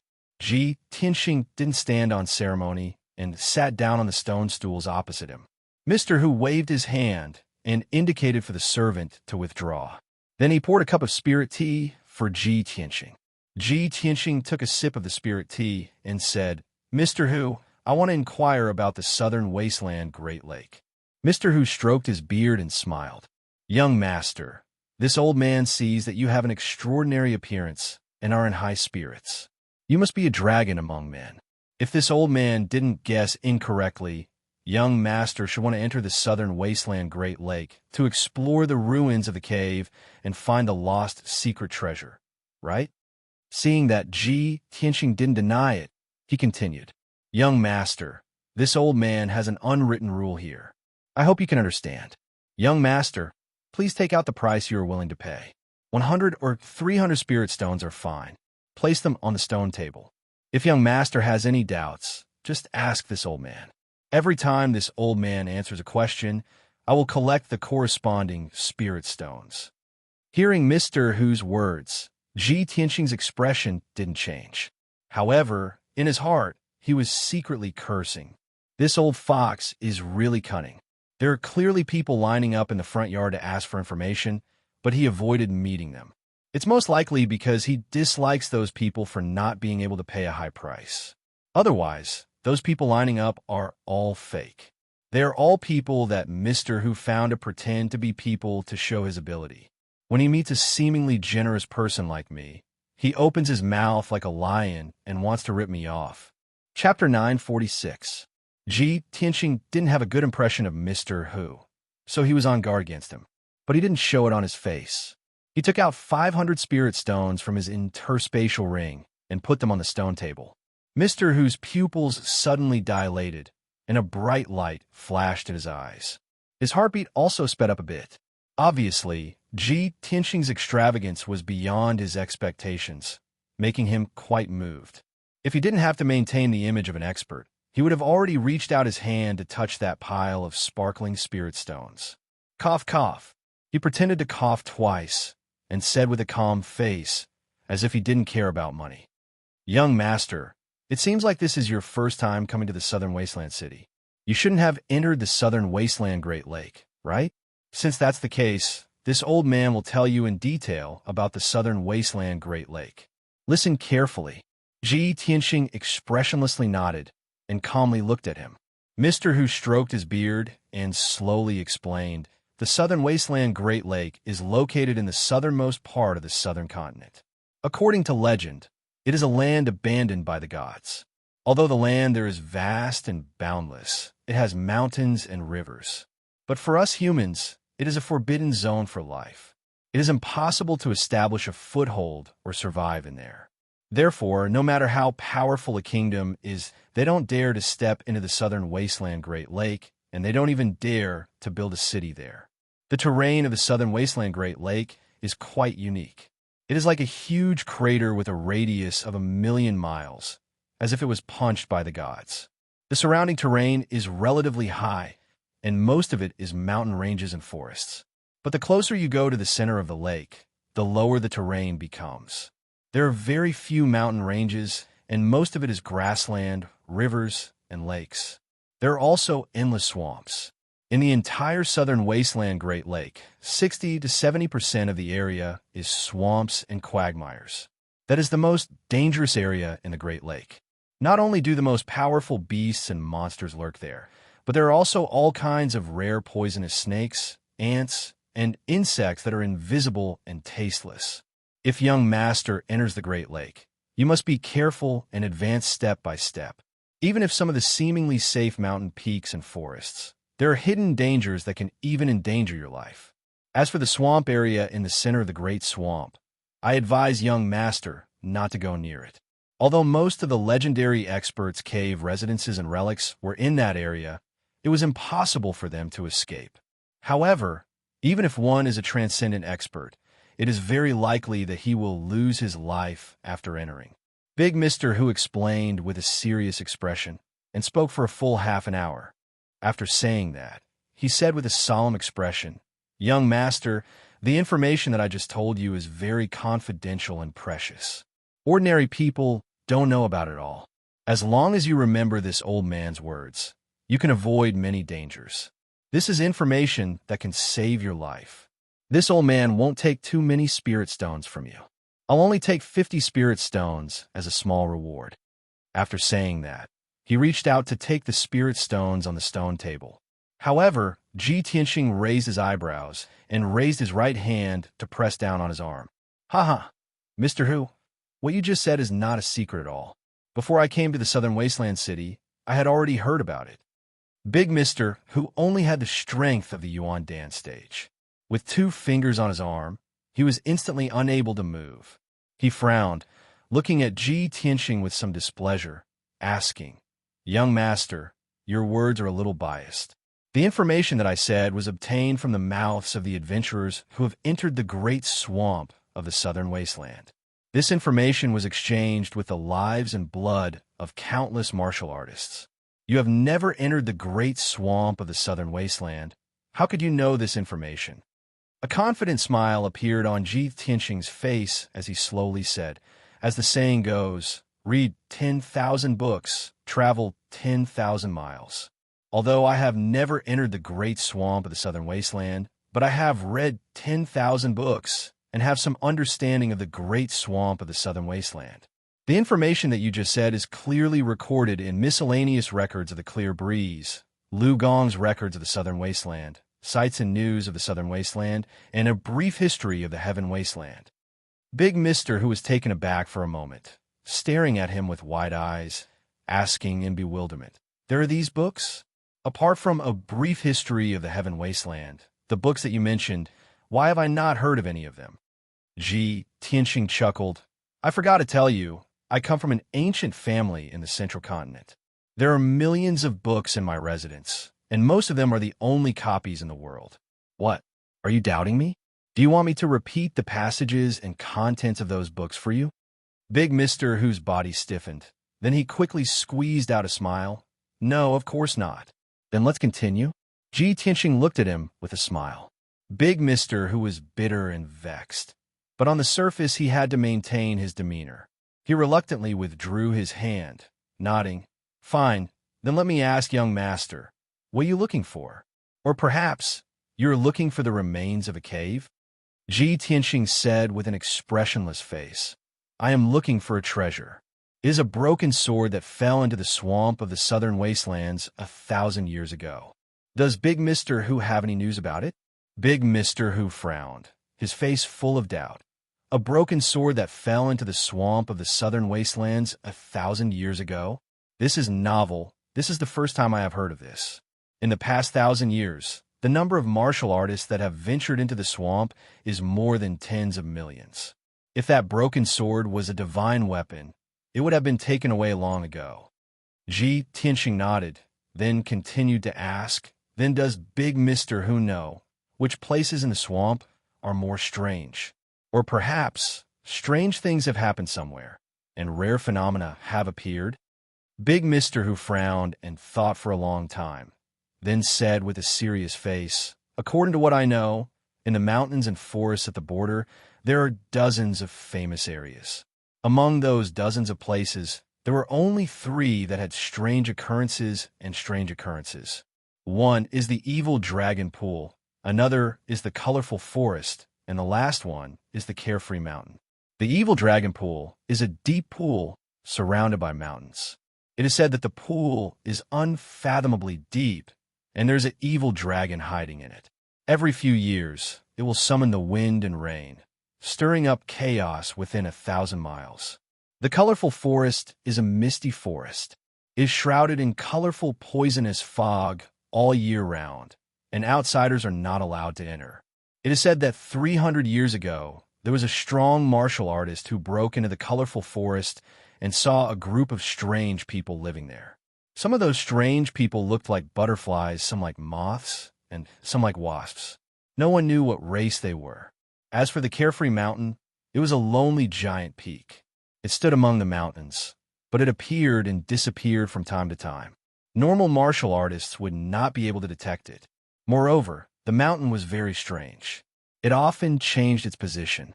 Last year it was in the east, this year it was in the south, and next year it appeared thousands of miles away in the north. It is said that on the Carefree Mountain, there lived a group of carefree spirits. They were very smart and had powerful magic power. Chapter 947. After listening to Mr. Hu's explanation, Ji Tianxing was both puzzled and intrigued. He silently memorized the names Evil Dragon Pool, Colorful Forest, and Carefree Mountain. After frowning and pondering for a moment, he asked Mr. Hu, "So, the southern wasteland swamp is not inhabited by humans, but by other races?" Mr. Hu shook his head and explained, "Actually, it's not that there are no humans in the southern wasteland swamp. It's just that ordinary humans can't live there. Rumor has it that there are some ancient powers hidden in the depths of the swamp. They are very mysterious and powerful, but they never appear in front of ordinary people, so they are unknown. However, if you ask me which ancient powers there are, I can't name a single one. After all, those mysterious and ancient powers are not something I can come into contact with." Ji Tianxing nodded to show that he understood, and asked Mr. Hu a few more questions. Among these questions, Mr. Hu could only answer 2 of them, and couldn't answer the rest. Therefore, Ji Tianxing didn't ask any more questions, and put the spirit stones on the stone table back into the space ring. He only left 50 spirit stones as Mr. Hu's reward. "Mr. Hu, you only answered 2 of my questions, so I can only give you 50 spirit stones." Mr. Hu's body suddenly stiffened, and his expression was somewhat unsightly. Originally, when he saw Ji Tianxing's extraordinary speech and high spirits, he thought that he was a rich and wealthy young master. When he saw Ji Tianxing take out 500 spirit stones, he was so excited that his blood was boiling. He only wanted to take all the spirit stones in his pocket and not let a single one go. However, he didn't expect that Ji Tianxing wasn't so easy to fool. Not only did he turn the tables on him, but he also took back all the spirit stones, leaving only 50 for him. That feeling was like a cooked duck that had flown away, and the money that was in his wallet had been taken back. He was so angry in his heart that his face turned a little green. "Young master, this is against the rules. My 4-direction house oversees the southern wasteland city, and it collects information from all over. Who knows how many heroes have begged me to inquire about information. Aren't you belittling the 4-direction house and me by doing this? In any case, 50 spirit stones is absolutely not enough. Any question that I answer is worth more than that. You think it's too little?" Ji Tianxing's lips curled into a playful smile. With a wave of his hand, he swept up the 50 spiritual stones on the stone table and put them into his space ring. "Then there's none left." With that, he turned to leave. Mr. Hu was stunned for a moment before he flew into a rage. His face was ashen as he shouted, "How dare you? Brat, you're simply going too far." Ji Tianxing's face darkened. He stared at him coldly and said in a cold voice, "Mr. Hu, do you know that trouble comes from careless talk? If you dare to act presumptuously again, I guarantee that you and your 4-direction house will be obliterated." As he spoke, he slowly raised his right hand. A golden light flashed in his palm, and a terrifying, devouring power erupted. Shwa! Before Big Mr. Hu could react, he was sucked in. Ji Tianxing's big hand grabbed his neck and said in a cold voice, "You and Shopkeeper Neo are colluding to cheat others. Do you really think I can't tell? I'm in a good mood today, so I won't argue with you. If you dare to pester me again, I'll break your neck. Don't think that you can bargain with me just because you're a local in the southern wasteland city. You're not worthy. Even if the governor of the southern wasteland city came, he would have to kneel in front of me." With that, he let go of his hand and threw Big Mr. Hu back under the tree. Big Mr. Hu fell on the stone table with a plop, and then fell to the ground in a sorry state. He was filled with anger and humiliation. His face was ashen, and his whole body was trembling. However, his heart was filled with fear. He could only suppress his anger and did not dare to act up. "Damn it, I'm at a tough nut today. This brat has the strength of the Sky Origin Stage and is from the Central Plains. He dares to be so arrogant and not even take the governor seriously. He must have a powerful background.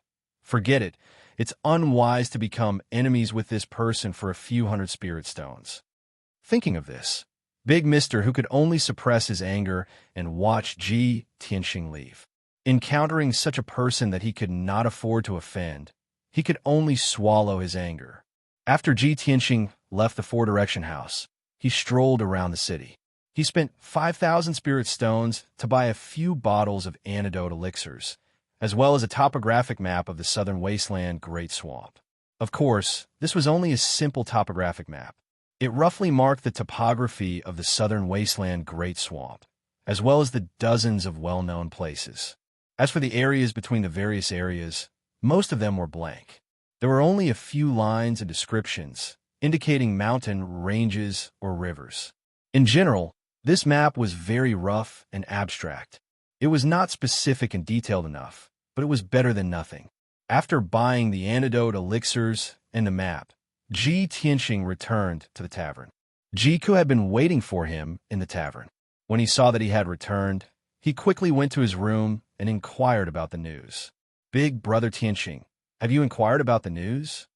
Ji Tianqing nodded and said, "I have some clues." "Big brother Tianqing, do you know where to go? Did you get a map of the southern wasteland Great Swamp?" Ji Tianqing nodded again and said, "There are 3 locations. They are the Evil Dragon Pool, the Colorful Forest, and the Carefree Mountain. I can't be sure which one is the problem, so I can only investigate them one by one. As for the map, I only bought a simple one, which cost me 200 spirit stones. This is the most detailed and accurate map that can be obtained by the major shops in the city. I'm afraid that there is no detailed map of the southern wasteland city. After all, very few people can come out alive after entering the depths of the Great Swamp." Jiku revealed a dignified expression and said, "Big brother Tianqing, I heard other adventurers discussing the southern wasteland Great Swamp when I was in the tavern.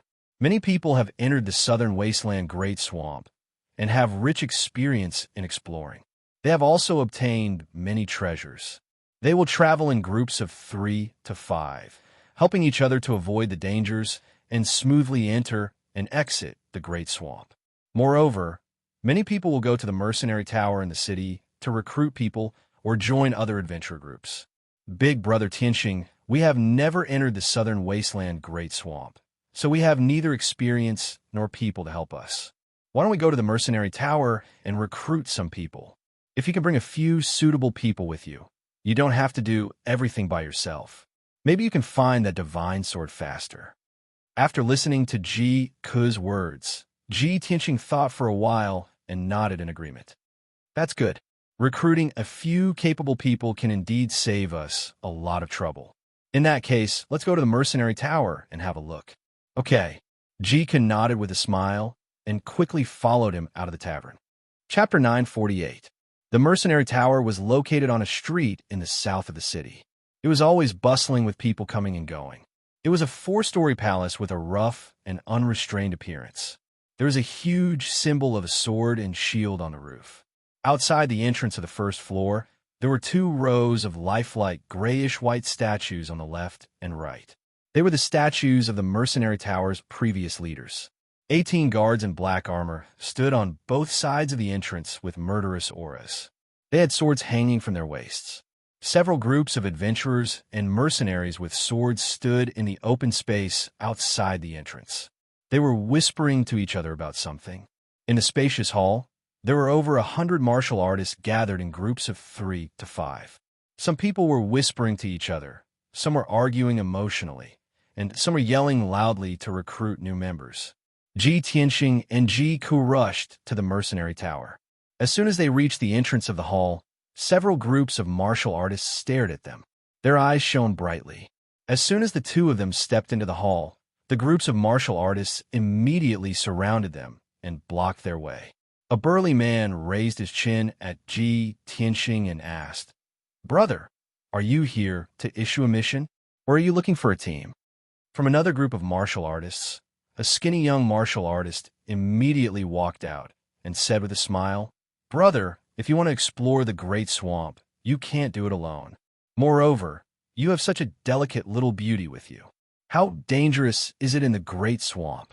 Quickly join our Blood Knife adventure team." As soon as the skinny young man finished speaking, another burly man with a full beard squeezed out of the crowd and said to Ji Tianqing boldly, "Little brother, our Devouring Dragon adventurer team has entered the Great Swamp 12 times. We have rich adventure experience and are famous in the entire southern wasteland city. In addition to these three people, there were two other martial artists with murderous auras. They also favored Ji Tianxing and invited him to join. Ji Tianxing's eyes swept across the crowd calmly. He said expressionlessly, "You are too weak. Get out of my way."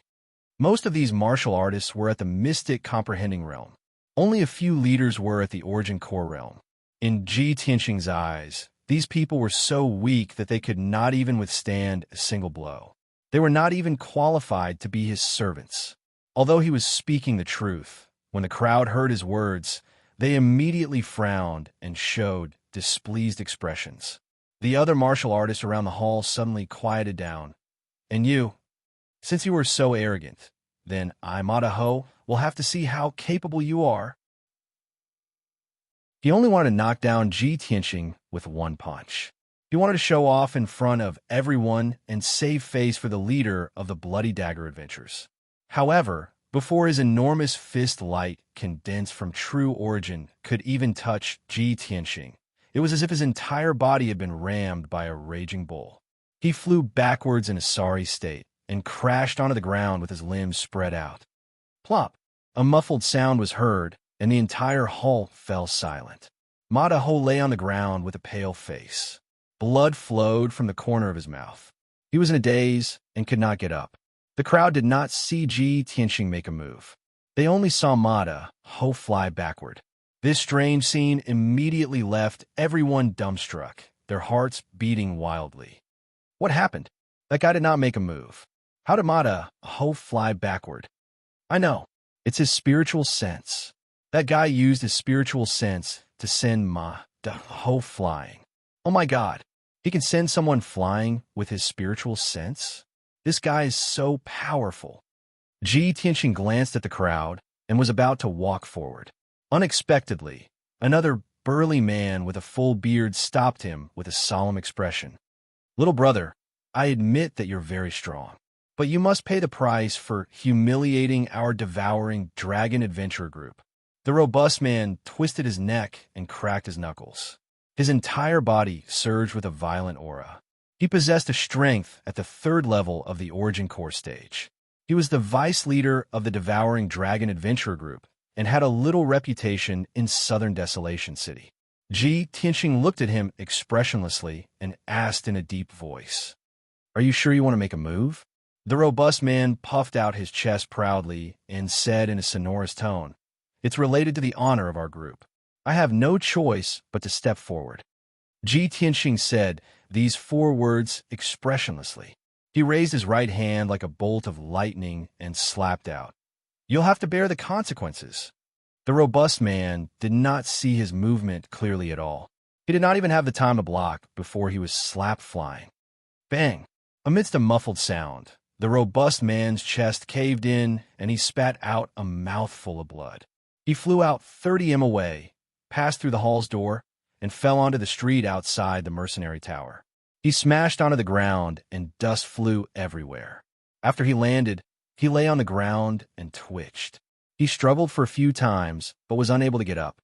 Everyone in the hall stared with their eyes wide open when they saw this scene, and they revealed astonished expressions. Everyone was silent for a long time before they recovered from their shock, and they instantly emitted cries of surprise that rose and fell.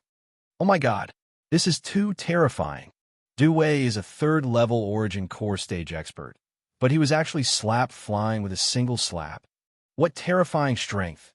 No wonder he's so arrogant. Madaho, and Dewey are really unlucky today to have encountered a true expert.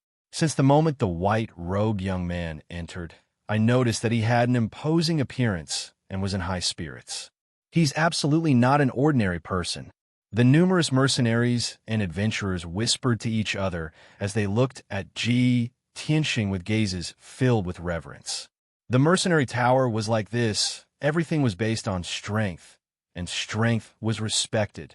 The numerous mercenaries and adventurers would often come to blows because of some grudges and friction. Ji Tianxing only made a move to teach Madaho and Dewey a lesson and didn't kill them. Everyone was already used to this since long ago. However, after everyone witnessed what happened to Madaho and Dewey with their own two eyes, They hurriedly retreated far away from Ji Tianqing. Ji Tianqing's gaze swept through the hall, and when he saw there wasn't a single outstanding person amongst the 100-plus martial artists, he lost interest and wanted to take Ji Ku and leave. These people are too weak and can't be placed in an important position. Let's go back. Ji Ku nodded before turning around and leaving with Chun Shi. However, the two of them had just walked to the entrance of the hall when the voice of a young man sounded out from behind them. "Young master, please wait." Ji Tianqing stopped when he heard this voice, and he turned around to look behind him. He saw a tall and sturdy young man wearing golden armor and carrying a golden sword on his back walking towards him with a smile on his face. This person had an extraordinary appearance and emitted a noble aura. Obviously, his status was extraordinary. Chapter 949. Ji Tianqing looked at the tall and sturdy young man, and his eyes flashed with a hint of surprise. The mercenary building was a motley crew, and he didn't expect that a Sky Origin Stage expert would appear. Moreover, this tall and sturdy young man wearing golden armor and carrying a golden sword on his back was obviously not human. He had a head of golden hair, dark golden pupils, and a nose that was flatter and wider than a human's. Especially his ears, which were half the size of a palm, pointed upwards and had a layer of golden hair.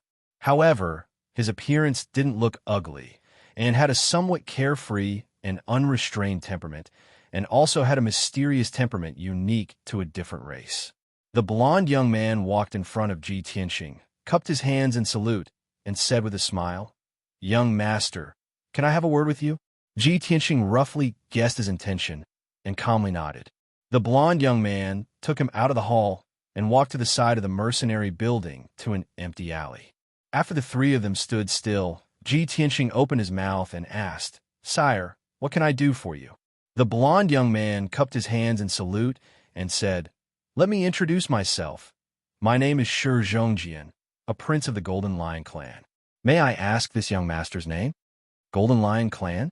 Ji Tianqing raised his eyebrows and secretly thought, "Sure enough, it's a different race and a mysterious race that I've never heard of."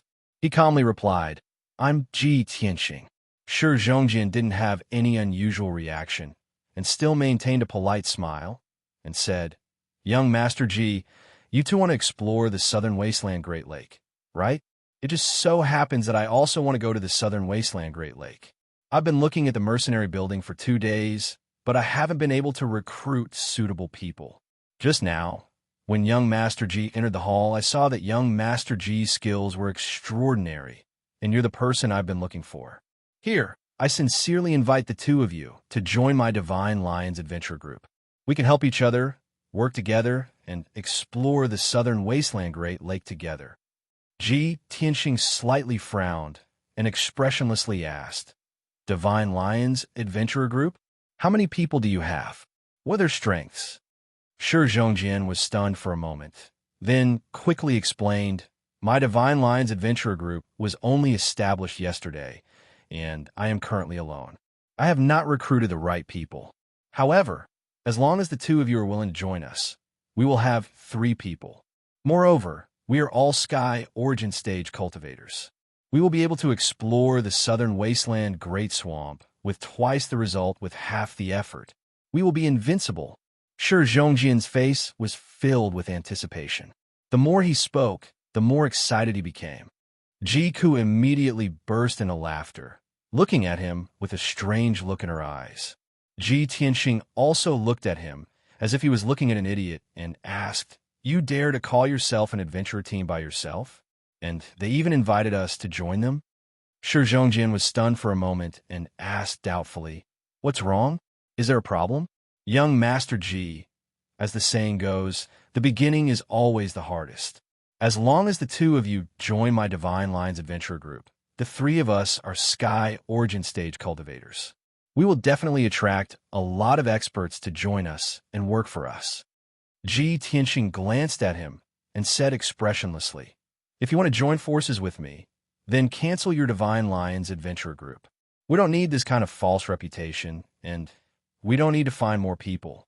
Warriors below the Sky Origin Stage will only be a burden to us and are useless. In addition, I will be in charge of the itinerary and arrangements. To put it bluntly, you have to listen to me. This, Shi Zhongjian was stunned. He fell into a dilemma and hesitation. Young Master Ji, is this appropriate? Forming an adventure group to explore the southern wasteland Great Swamp is my plan. In any case, I am the prince of the Golden Lion clan. Of course, you have to listen to me. Seeing his reaction, Ji Tianxing turned around and left without hesitation. Seeing him and Ji Ku turn around and leave, Shi Zhongjian quickly followed and anxiously shouted, "Hey, young Master Ji, don't go. I haven't finished speaking yet." Ji Tianxing ignored him and continued to walk out with an expressionless face. Ji Ku followed behind him, pursing her lips and secretly laughing. Shi Zhongjian saw that Ji Tianxing didn't give him any face and was as anxious as an ant on a hot pan. He weighed and struggled for a moment before shouting, "Young Master Ji, I promise you, I can give up the Divine Lions Adventure Group and join you. However, I also have my own goals and plans. We have to get along as equals and help each other." Ji Tianxing glanced at him, then walked out of the alley without saying a word and walked onto the main street. Is this still not enough? Shi Zhongjian followed closely behind him. After struggling for a while, he helplessly shouted, Okay. I will agree to all of it. I am willing to join your group. I will listen to you on the itinerary and the itinerary." Seeing that Shi Zhongjian had compromised, Ji Tianxing stopped. Shi Zhongjian suddenly felt relieved. He squeezed out a smile and said, "Young Master Ji, then we have a deal. I wish us a happy cooperation." Ji Tianxing revealed a playful smile. He looked at him and said, "Don't worry, I haven't agreed to accept you. Let me ask you, have you ever entered the southern wasteland Great Swamp? Do you have any experience in exploration?" Shi Zhongjian suddenly revealed an embarrassed expression. He scratched his head and said, "This is my first time in the southern wasteland city. I have never entered the southern wasteland Great Swamp. Before, I have always been in seclusion in the sect. I have almost never explored the dangerous places and ruins.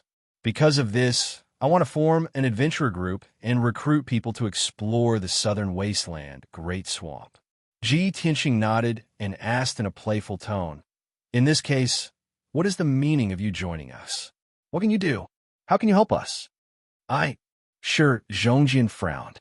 He thought for a while and said confidently, "I am at the 4th level of the Sky Origin stage. I am proficient in the secret sword art of the Golden Lion clan. I am very powerful, Ji Ku couldn't help but laugh out loud. Ji Tianxing also rolled his eyes and said angrily, "I am sorry. You can't even take one hit from me." Shi Zhongjian suddenly felt ashamed. His face flushed red, and he looked helpless. Ji Ku covered her small mouth and smiled even more brightly. She whispered to Ji Tianxing, "Brother Tianxing, this guy seems to be traveling for the first time. He is so silly." Ji Tianxing just nodded and didn't say anything. However, he had another idea in his mind. This guy is the prince of the Golden Lion clan. His identity is mysterious, and it is his first time to leave the sect. What kind of sect can cultivate a young genius at the 4th level of the Sky Origin stage? With this guy's talent and strength, even in the Central Plains, he is qualified to be a prince in the royal palace. It seems that his clan and sect are not simple. At this time, Ji Ku saw Shi Zhongjian's uneasy appearance. He couldn't bear it, so he asked, "Shi Zhongjian, do you have a map of the southern wasteland Great Swamp? A detailed map?" Chapter 950.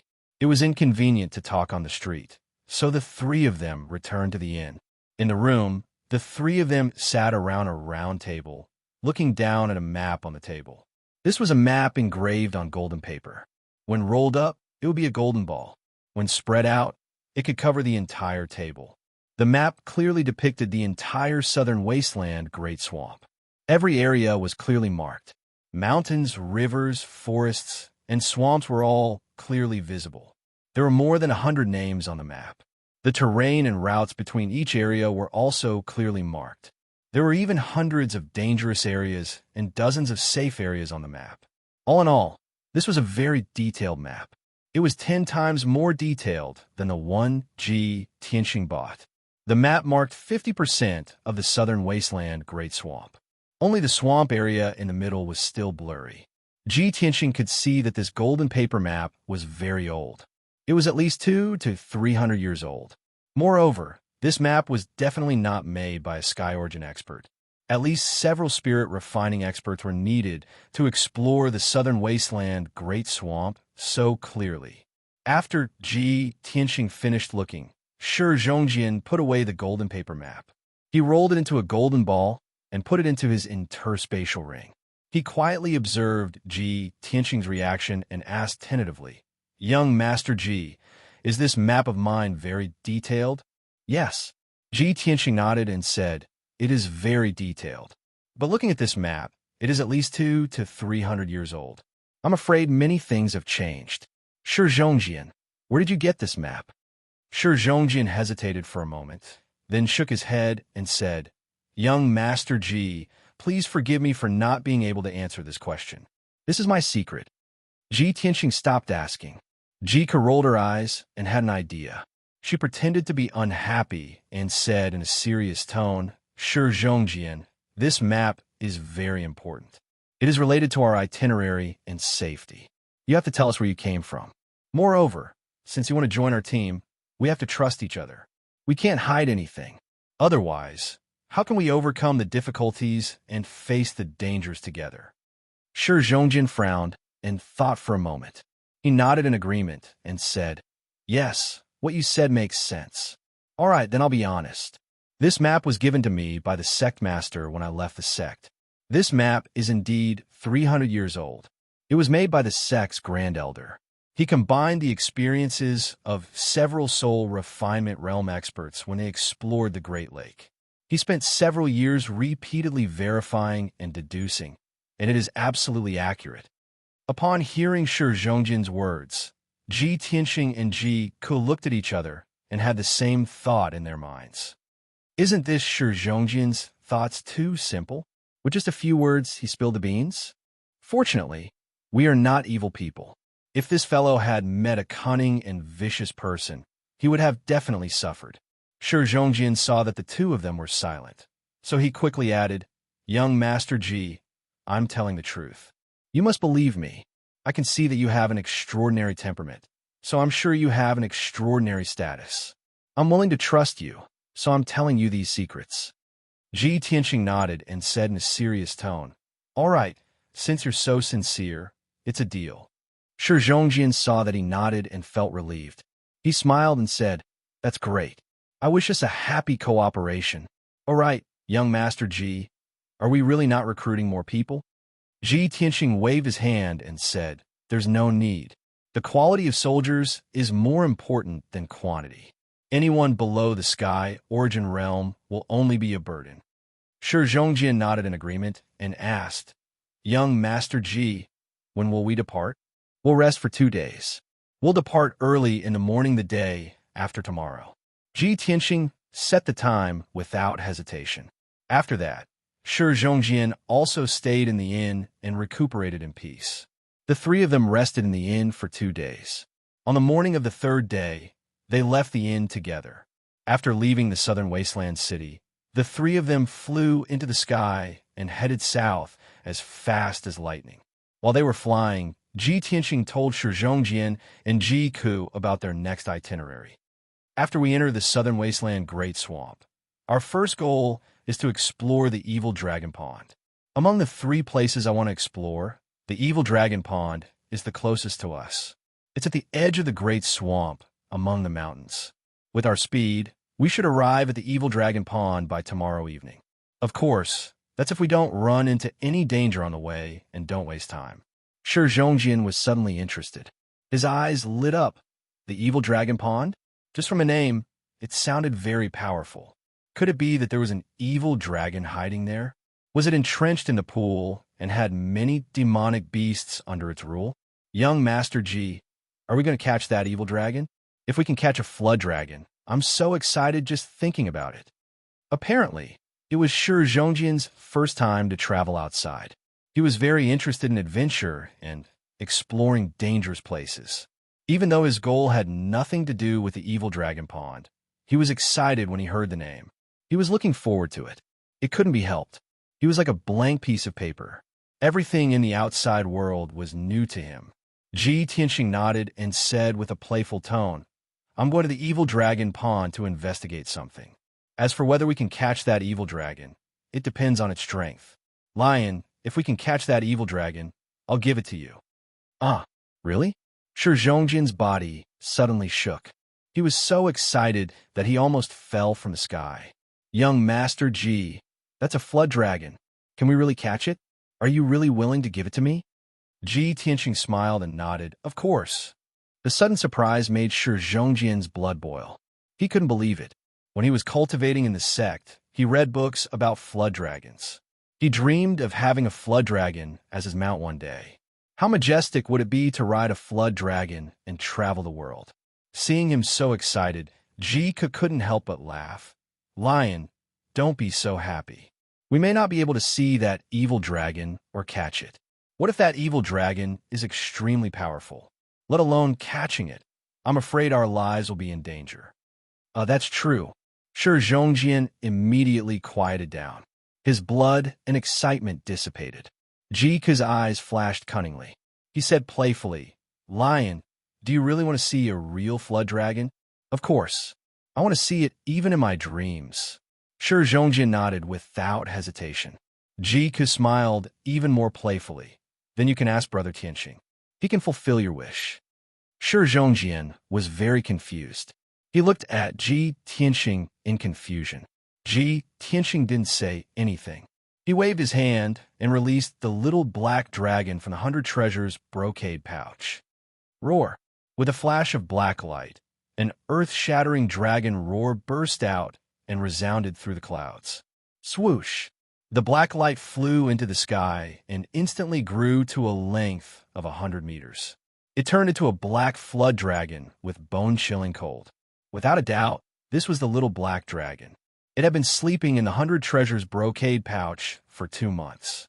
It had finally fused with the dragon crystal and successfully broken through to the divine origin stage. Shi Zhongjian's eyes widened when he saw the little black dragon's true dragon body. His body stiffened and he stood rooted to the ground. This is a black dragon. The incomparable surprise and shock made his heart stop, and he forgot to breathe. Chapter 9:51. Thump! Shi Zhongjian fell from the sky and smashed into the forest below. A deep hole was left in the earth, and several large trees were also struck down. Shi Zhongjian was in a sorry state from the fall. His body was covered in mud, but he did not feel any pain. Filled with excitement, he immediately climbed out of the hole and flew back into the sky. Swish! He flew in front of the little black dragon and stared at the little black dragon at close range, his eyes filled with excitement. Wow, it really is a flood dragon, and an extremely rare black dragon. Young Master Ji, you're too awesome. You actually have a flood dragon. Oh my God, this is my lifelong dream. Shi Zhongjian was so excited that his face was flushed red. He felt like he was in a dream. He couldn't help but reach out to touch the little black dragon. However, the little black dragon had an aloof expression and turned its head away. Shi Zhongjian did not feel embarrassed. He reluctantly withdrew his hand and flew back to Ji Tianxing's side. Young Master Ji, I want to ask you for a favor. Ji Tianxing looked at him with a smile and asked, Oh, you're already calling me by honorifics? What do you want to do? Shi Zhongjian awkwardly scratched his head and explained, When I was young, I dreamed of having a flood dragon and riding it to soar through the world. On that snowy night, I begged my master for 3 days to catch a flood dragon for me. My master went to the Eastern Sea and only returned 3 years later. She did not catch a flood dragon, but she was covered in injuries and almost lost her life. How powerful and noble is a flood dragon? How could mortals like us tame one? I almost caused my master to lose her life and be punished by the sect to face the wall for 5 years. I digress. Young Master Ji, I want to borrow your black dragon to ride, just for a moment. Can you fulfill my childhood wish? As long as you help me fulfill this wish, I will follow your lead and treat you with absolute respect.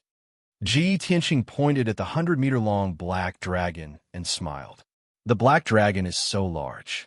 Are you sure you want to ride it and not ride it? Shi Zhongjian lowered his head to look at his 1-meter-long legs, then looked at the black dragon's 8-meter-thick body and immediately laughed awkwardly. Let's go. Let's continue our journey. Ji Tianqing smiled and flew onto the little black dragon's back with Ji Ke. Shi Zhongjian was stunned for a moment before he hurriedly flew over and landed on the black dragon's back with excitement. The little black dragon carried the three of them and flew through the sky at lightning speed, flying towards the southern wasteland Great Marsh. Ji Tianqing and Ji Ke stood side by side, facing the cold wind high up in the sky. Their bodies were still straight and proud. The two of them looked at the mountains and forests beneath their feet, and then at the towering mountain in front of them. However, Shi Zhongjian quietly squatted down and reached out to touch the dragon scales on the back of the black dragon. His face was full of curiosity, and he even let out a sound of praise. It really is a black dragon, a real flood dragon. Who would have thought that I would actually be able to see a flood dragon, and even have the honor of riding it? At this time, the little black dragon shouted in a low voice, "Old Ji, this guy is secretly touching me." Ji Tianqing and Ji Ke turned to look behind them and saw Shi Zhongjian squatting on the black dragon's back, his hands still touching the dragon scales. Shi Zhongjian's body stiffened, and he looked up at the two of them. Seeing the two of them not knowing whether to laugh or cry, Shi Zhongjian awkwardly smiled. "Ahem, young Master Ji, I've embarrassed myself in front of you. I just couldn't help myself." Ji Ke couldn't help but cover her mouth and laugh. Ji Tianqing didn't know whether to laugh or cry. He shook his head and said to the little black dragon, "Little black dragon, don't be so stingy. It's not like you'll lose a piece of meat from letting him touch you." The little black dragon was silent for a moment before it said in a low, muffled voice, "But he's a man." PFFF. Ji Ke's face flushed red, and she finally couldn't hold back her laughter. Not long after, the little black dragon carried everyone over 500 kilometers. They crossed the vast forest and finally entered the southern wasteland Great Marsh. In front of them was an undulating mountain range filled with dark green primordial forests. There were countless towering mountains thousands of feet high in the mountain range, all of them shrouded in white clouds. The spiritual energy of heaven and earth was rich in these mountains. There were countless types of spiritual flowers and plants in the dense forest. Demon beasts also gathered in large groups and ran amok.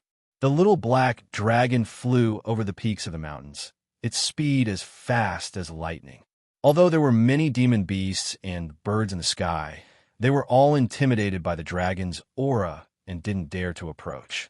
Ji Tianqing and the other two stood on the black dragon's back and looked down at the boundless mountain range below.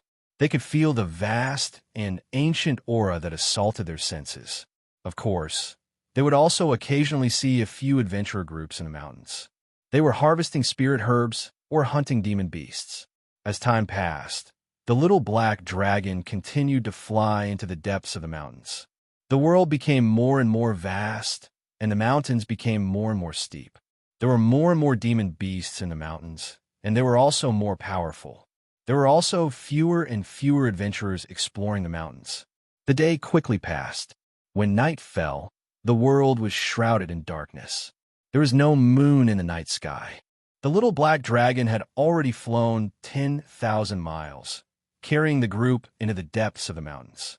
In the middle of the night, the little black dragon was flying over a mountain thousands of feet high. A ball of dazzling golden light suddenly lit up the summit of the mountain. A golden silhouette as large as a palace shot into the sky like a bolt of lightning, hurtling toward the little black dragon. Ji Tianqing and the other two were immediately alerted. They turned their heads and saw that it was a massive golden eagle. This golden eagle was as large as a palace, and its wingspan was 100 meters. Its appearance was incomparably majestic, unlike that of an ordinary demon beast.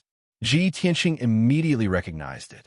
It was an adult blazing golden eagle, a demon beast with a top-tier bloodline. Its strength had reached the third level of Heaven Origin Stage. Oomph. No wonder it dares to attack us. Ji Tianxing coldly snorted and was about to strike and kill the eagle. However, Shi Zhongjian was even faster than him. His figure flashed and turned into a golden stream of light, rushing towards the flaming golden eagle. Vile beast, how dare you attack a black dragon? You're courting death. He was currently infatuated with the little black dragon and cared for it 100 times more than a lover. How could he allow a demon beast to attack the little black dragon? He angrily roared, and his body shone with golden light, forming a pair of golden wings. He unsheathed the golden sword on his back with both hands. Sky Lion, Sacred Sword. Shi Zhongjian angrily roared and wielded the golden sword with both hands. He unleashed his full strength and slashed out a 100-meter-long golden sword. This was his secret sword technique of the Golden Lion tribe, one of his trump cards. The sword seemed to be able to split the heavens and earth. It was somewhat similar to Ji Tianxing's Metal Emperor Slash. Its power was comparable to that of a 5th-level Heaven Origin Stage cultivator. The blazing golden eagle pounced toward the little black dragon. It was too fast for it to dodge, even when it sensed something was wrong. Pong! The gigantic golden sword that could split heaven and earth struck the flaming golden eagle, causing an earth-shattering boom to erupt. Immediately, the majestic, blazing golden eagle was cleaved in half by the enormous golden sword. Blood splattered everywhere. The enormous golden sword didn't lose any of its power. It continued to strike the mountain below. Chapter 952. The ferocious flaming golden eagle was slain by Shi Zhongjian before it could even touch the little black dragon. There was also a 10,000-meter-tall mountain that was cleaved in half by his sword. Ji Tianxing and Ji Ku raised their eyebrows at this scene. A hint of surprise flashed through their eyes. I didn't expect this guy to be so powerful. It's actually comparable to the full-powered attack of a 5th-level Sky Origin Stage cultivator. The Golden Lion clan's secret sword techniques are truly extraordinary. Ji Tianxing nodded his head slightly and exclaimed. Ji Ku chuckled and said, "He's so infatuated with the little black dragon. It's like he's fallen in love with a beauty at first sight." That flaming golden eagle tried to attack the little black dragon. How could it have ended well? The little black dragon said sullenly, "Cuckoo, don't make it sound so mushy. I don't even want to carry him anymore." Ji Ku wanted to laugh but held back. Ji Tianxing didn't know whether to laugh or cry. At this moment, Qian Yu, who was resting in the 100 Treasures brocade pouch, interjected with a teasing tone, "Little black dragon, don't look down on him.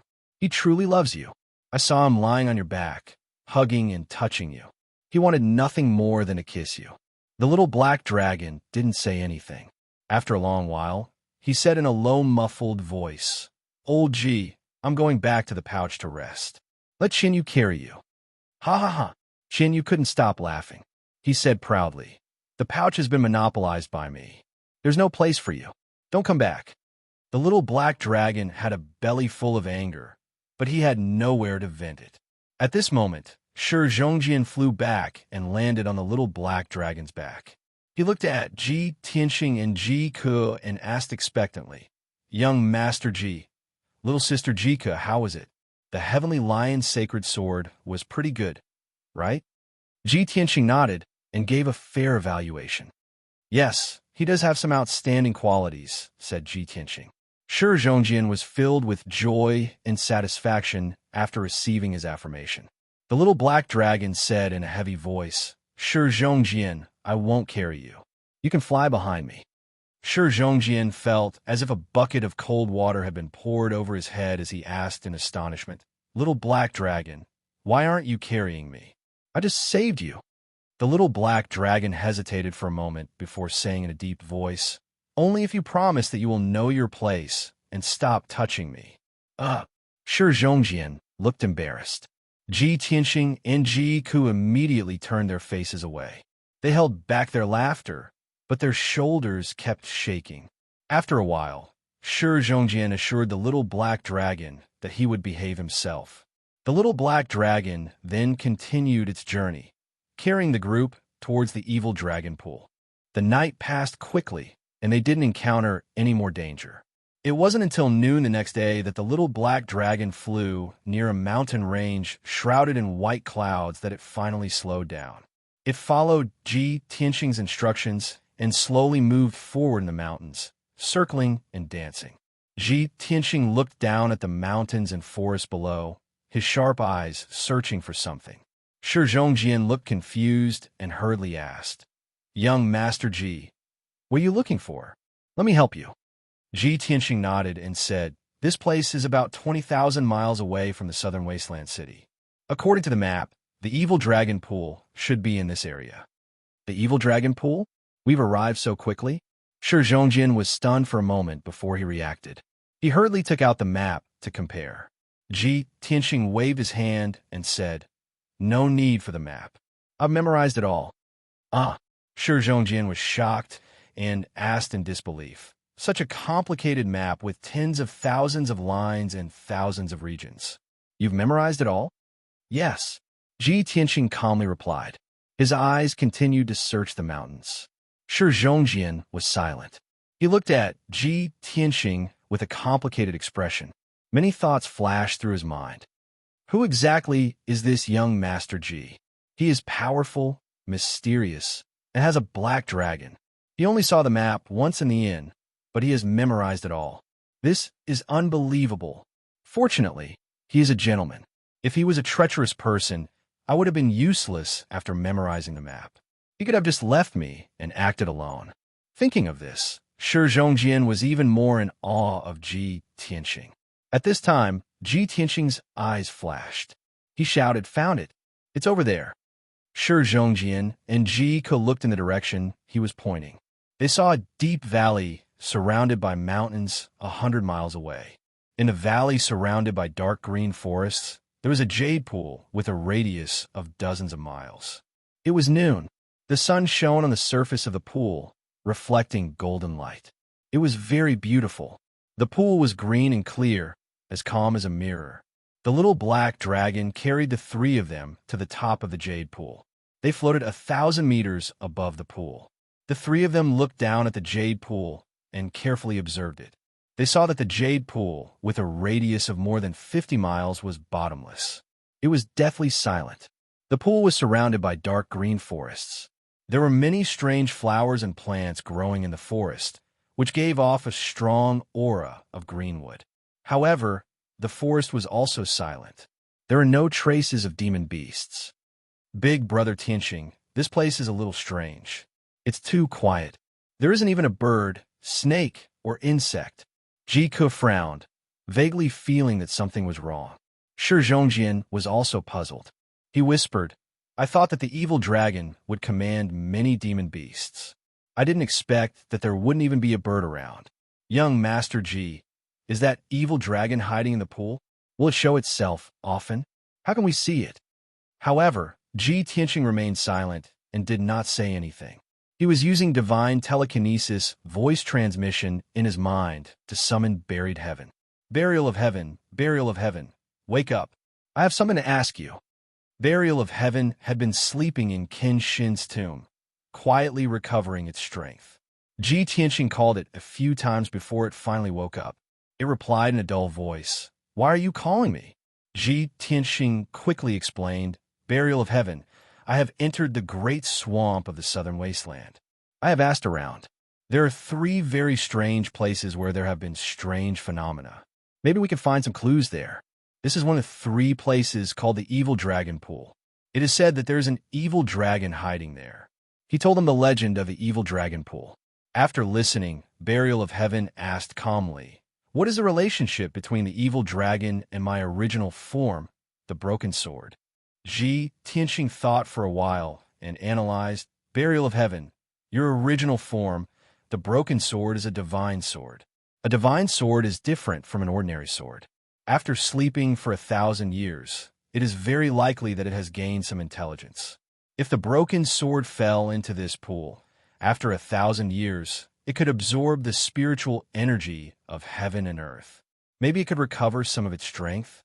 If the broken sword flew up to the sky, it might show some earth-shattering phenomena, causing the heaven and earth to change.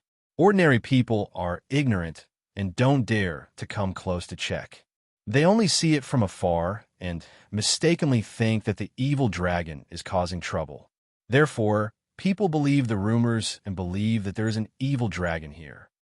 Chapter 9:53.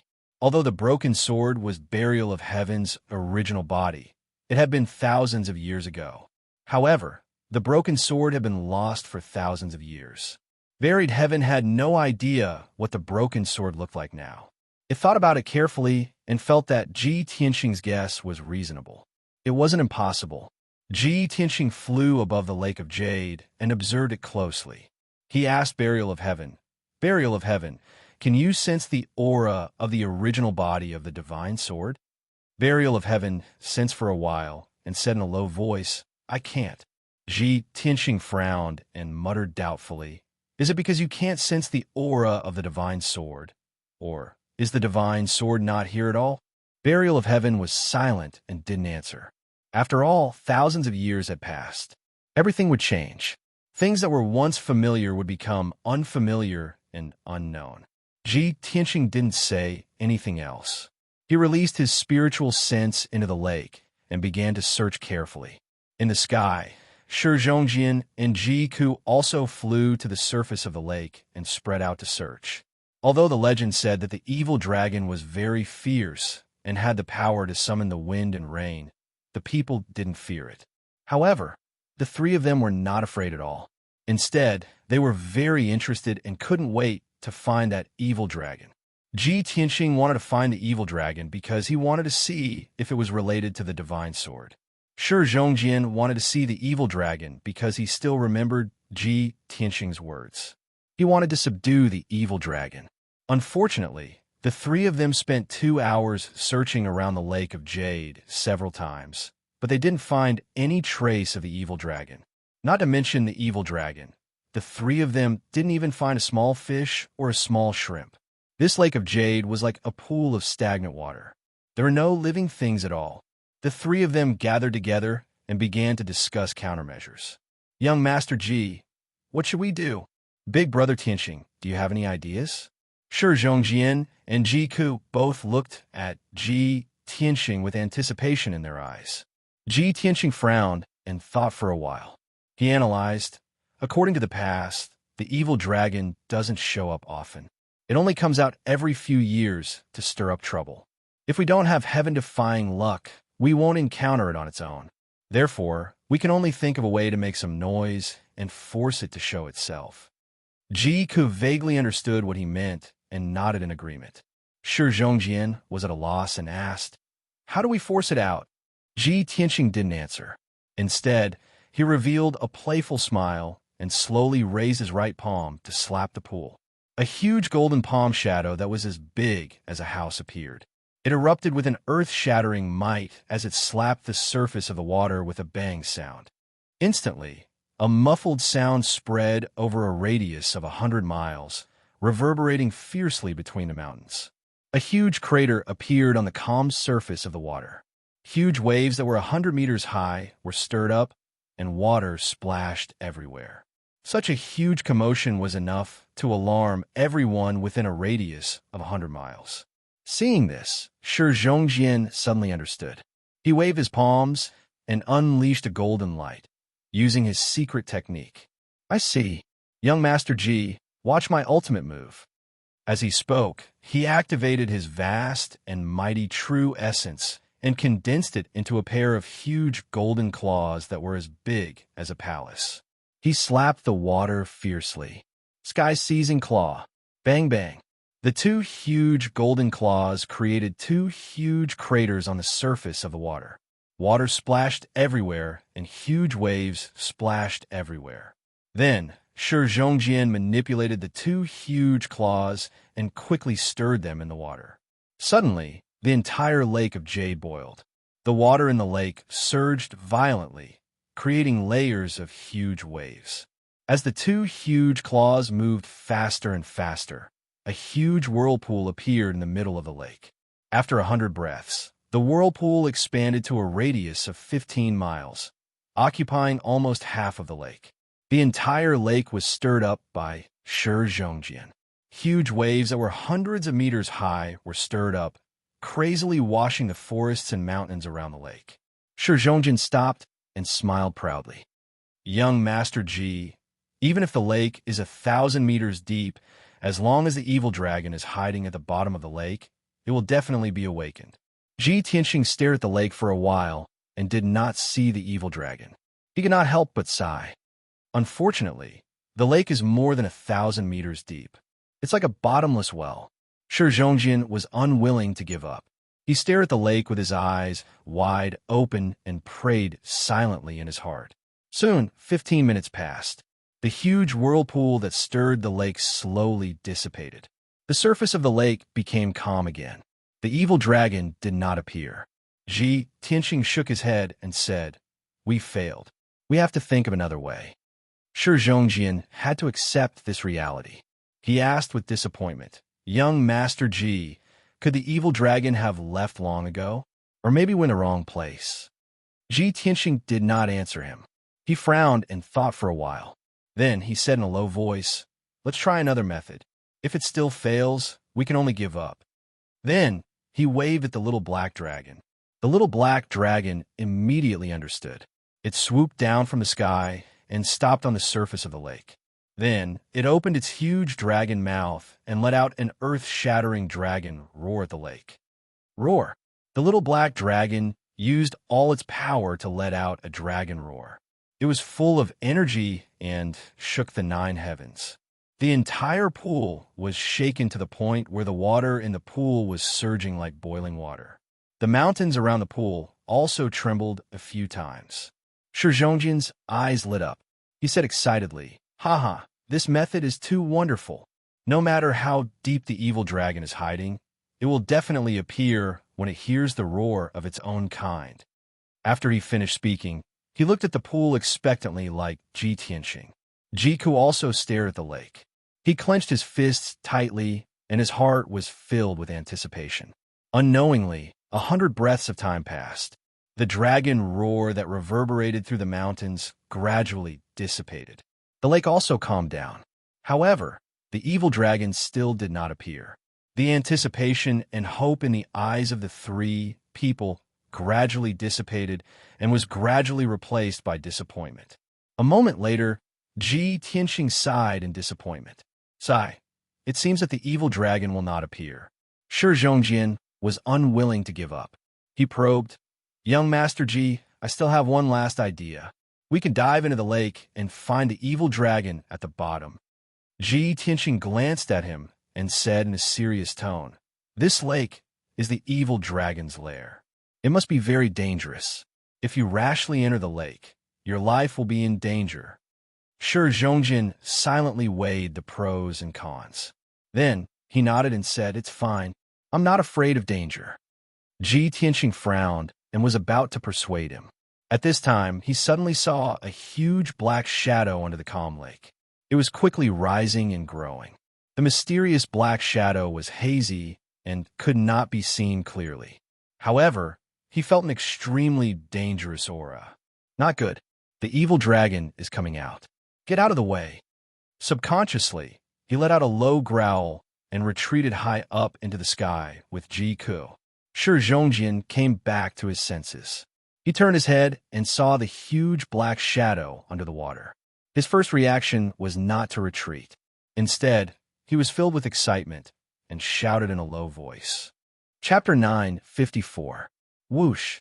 The next moment, the massive and mysterious black silhouette in the pool charged out of the water, creating a huge splash.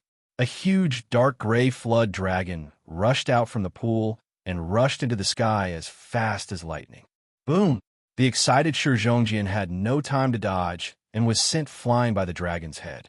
Soon after, the dark gray flood dragon flew out of the pool and viciously lunged at the little black dragon in the sky. Only now did the crowd clearly see that this dark gray flood dragon was over 1,000 meters long. It was massive and mighty to the extreme. Its head was as large as a house, and its dark green eyes were as large as water tanks. Its massive body, 100 feet thick, was covered in dark gray scales. Its 4 large claws exuded a savage aura. Ji Tianxing instantly recognized it. When he probed its strength, his expression changed. It's an azure dragon, a soul-tempering azure dragon. At the same time, the azure dragon lunged in front of the little black dragon. It opened its bloody maw and let out a dragon's roar that shook the heavens. Roar! Ji Tianxing had originally thought that the azure dragon would directly attack the little black dragon. Just as he was preparing to use his full strength to block, the azure dragon stopped in front of the little black dragon. Its eyes were fixed on the little black dragon. Its body exuded an invisible dragon's might as it constantly uttered strange syllables. The little black dragon was 10 times smaller than the azure dragon. It was like a small snake in front of the azure dragon, appearing extremely weak.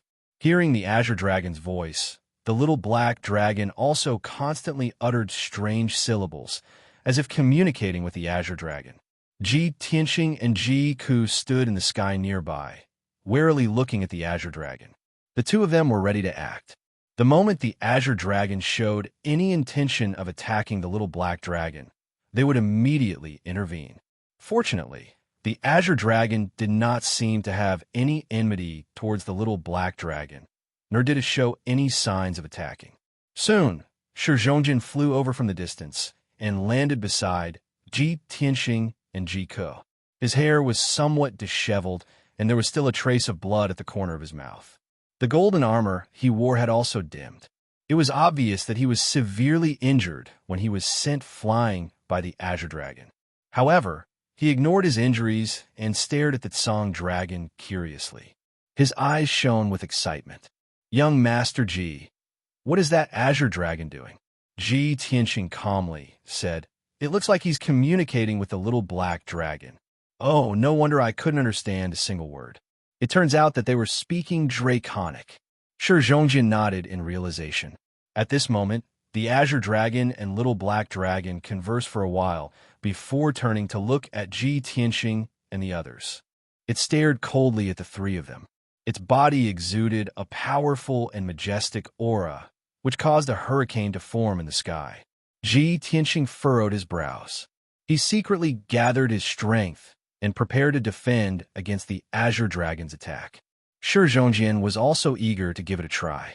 He rubbed his palms together and looked at Song Long with eyes full of hope and desire. He waited for 100 breaths of time.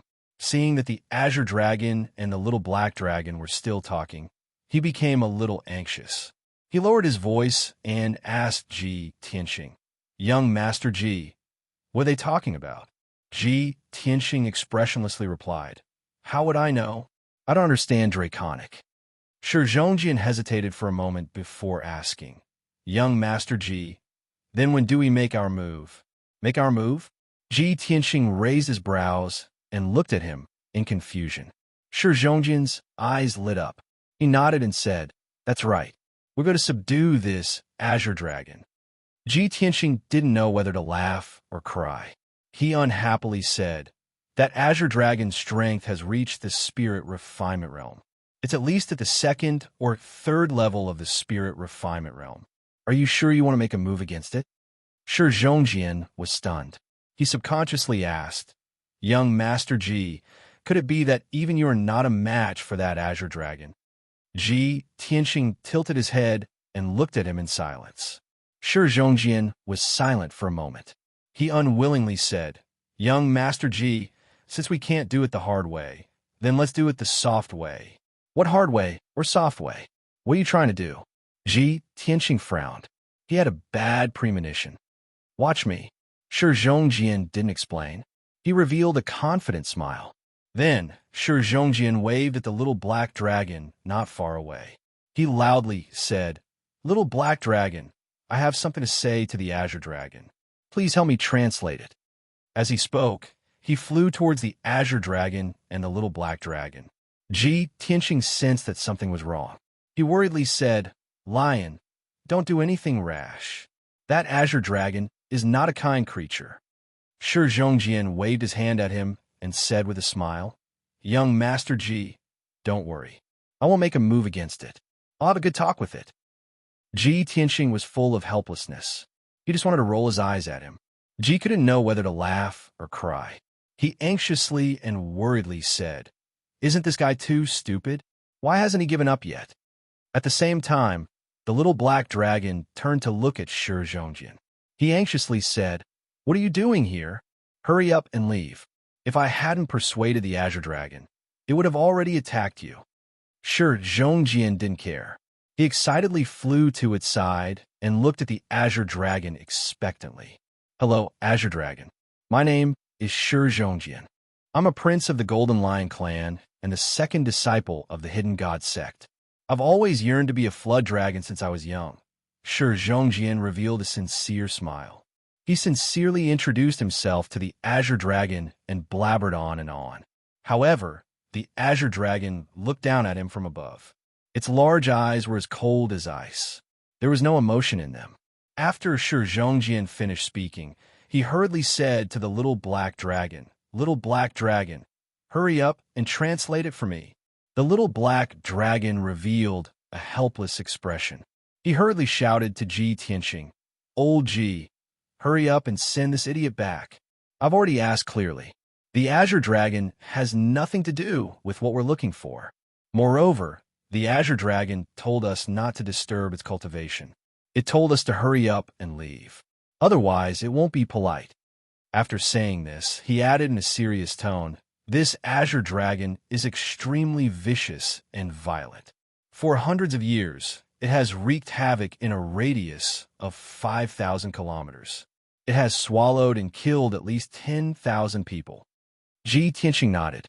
He solemnly shouted to Shi Zhongjian, "Lion, hurry up and come back. This Azure Dragon is an evil dragon. It has the strength of a spirit refinement realm cultivator. There's no way it can be tamed by you. Give up."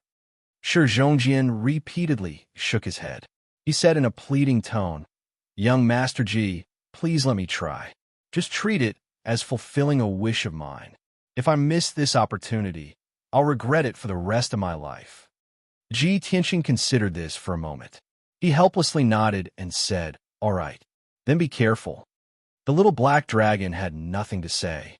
It could only translate Shi Zhongjian's words to the Azure Dragon in the dragon language. After the Azure Dragon heard this, it coldly stared at Shi Zhongjian. It slowly extended a front claw toward him. Shi Zhongjian's spirits were immediately lifted. He excitedly welcomed the Azure Dragon's claw with open arms.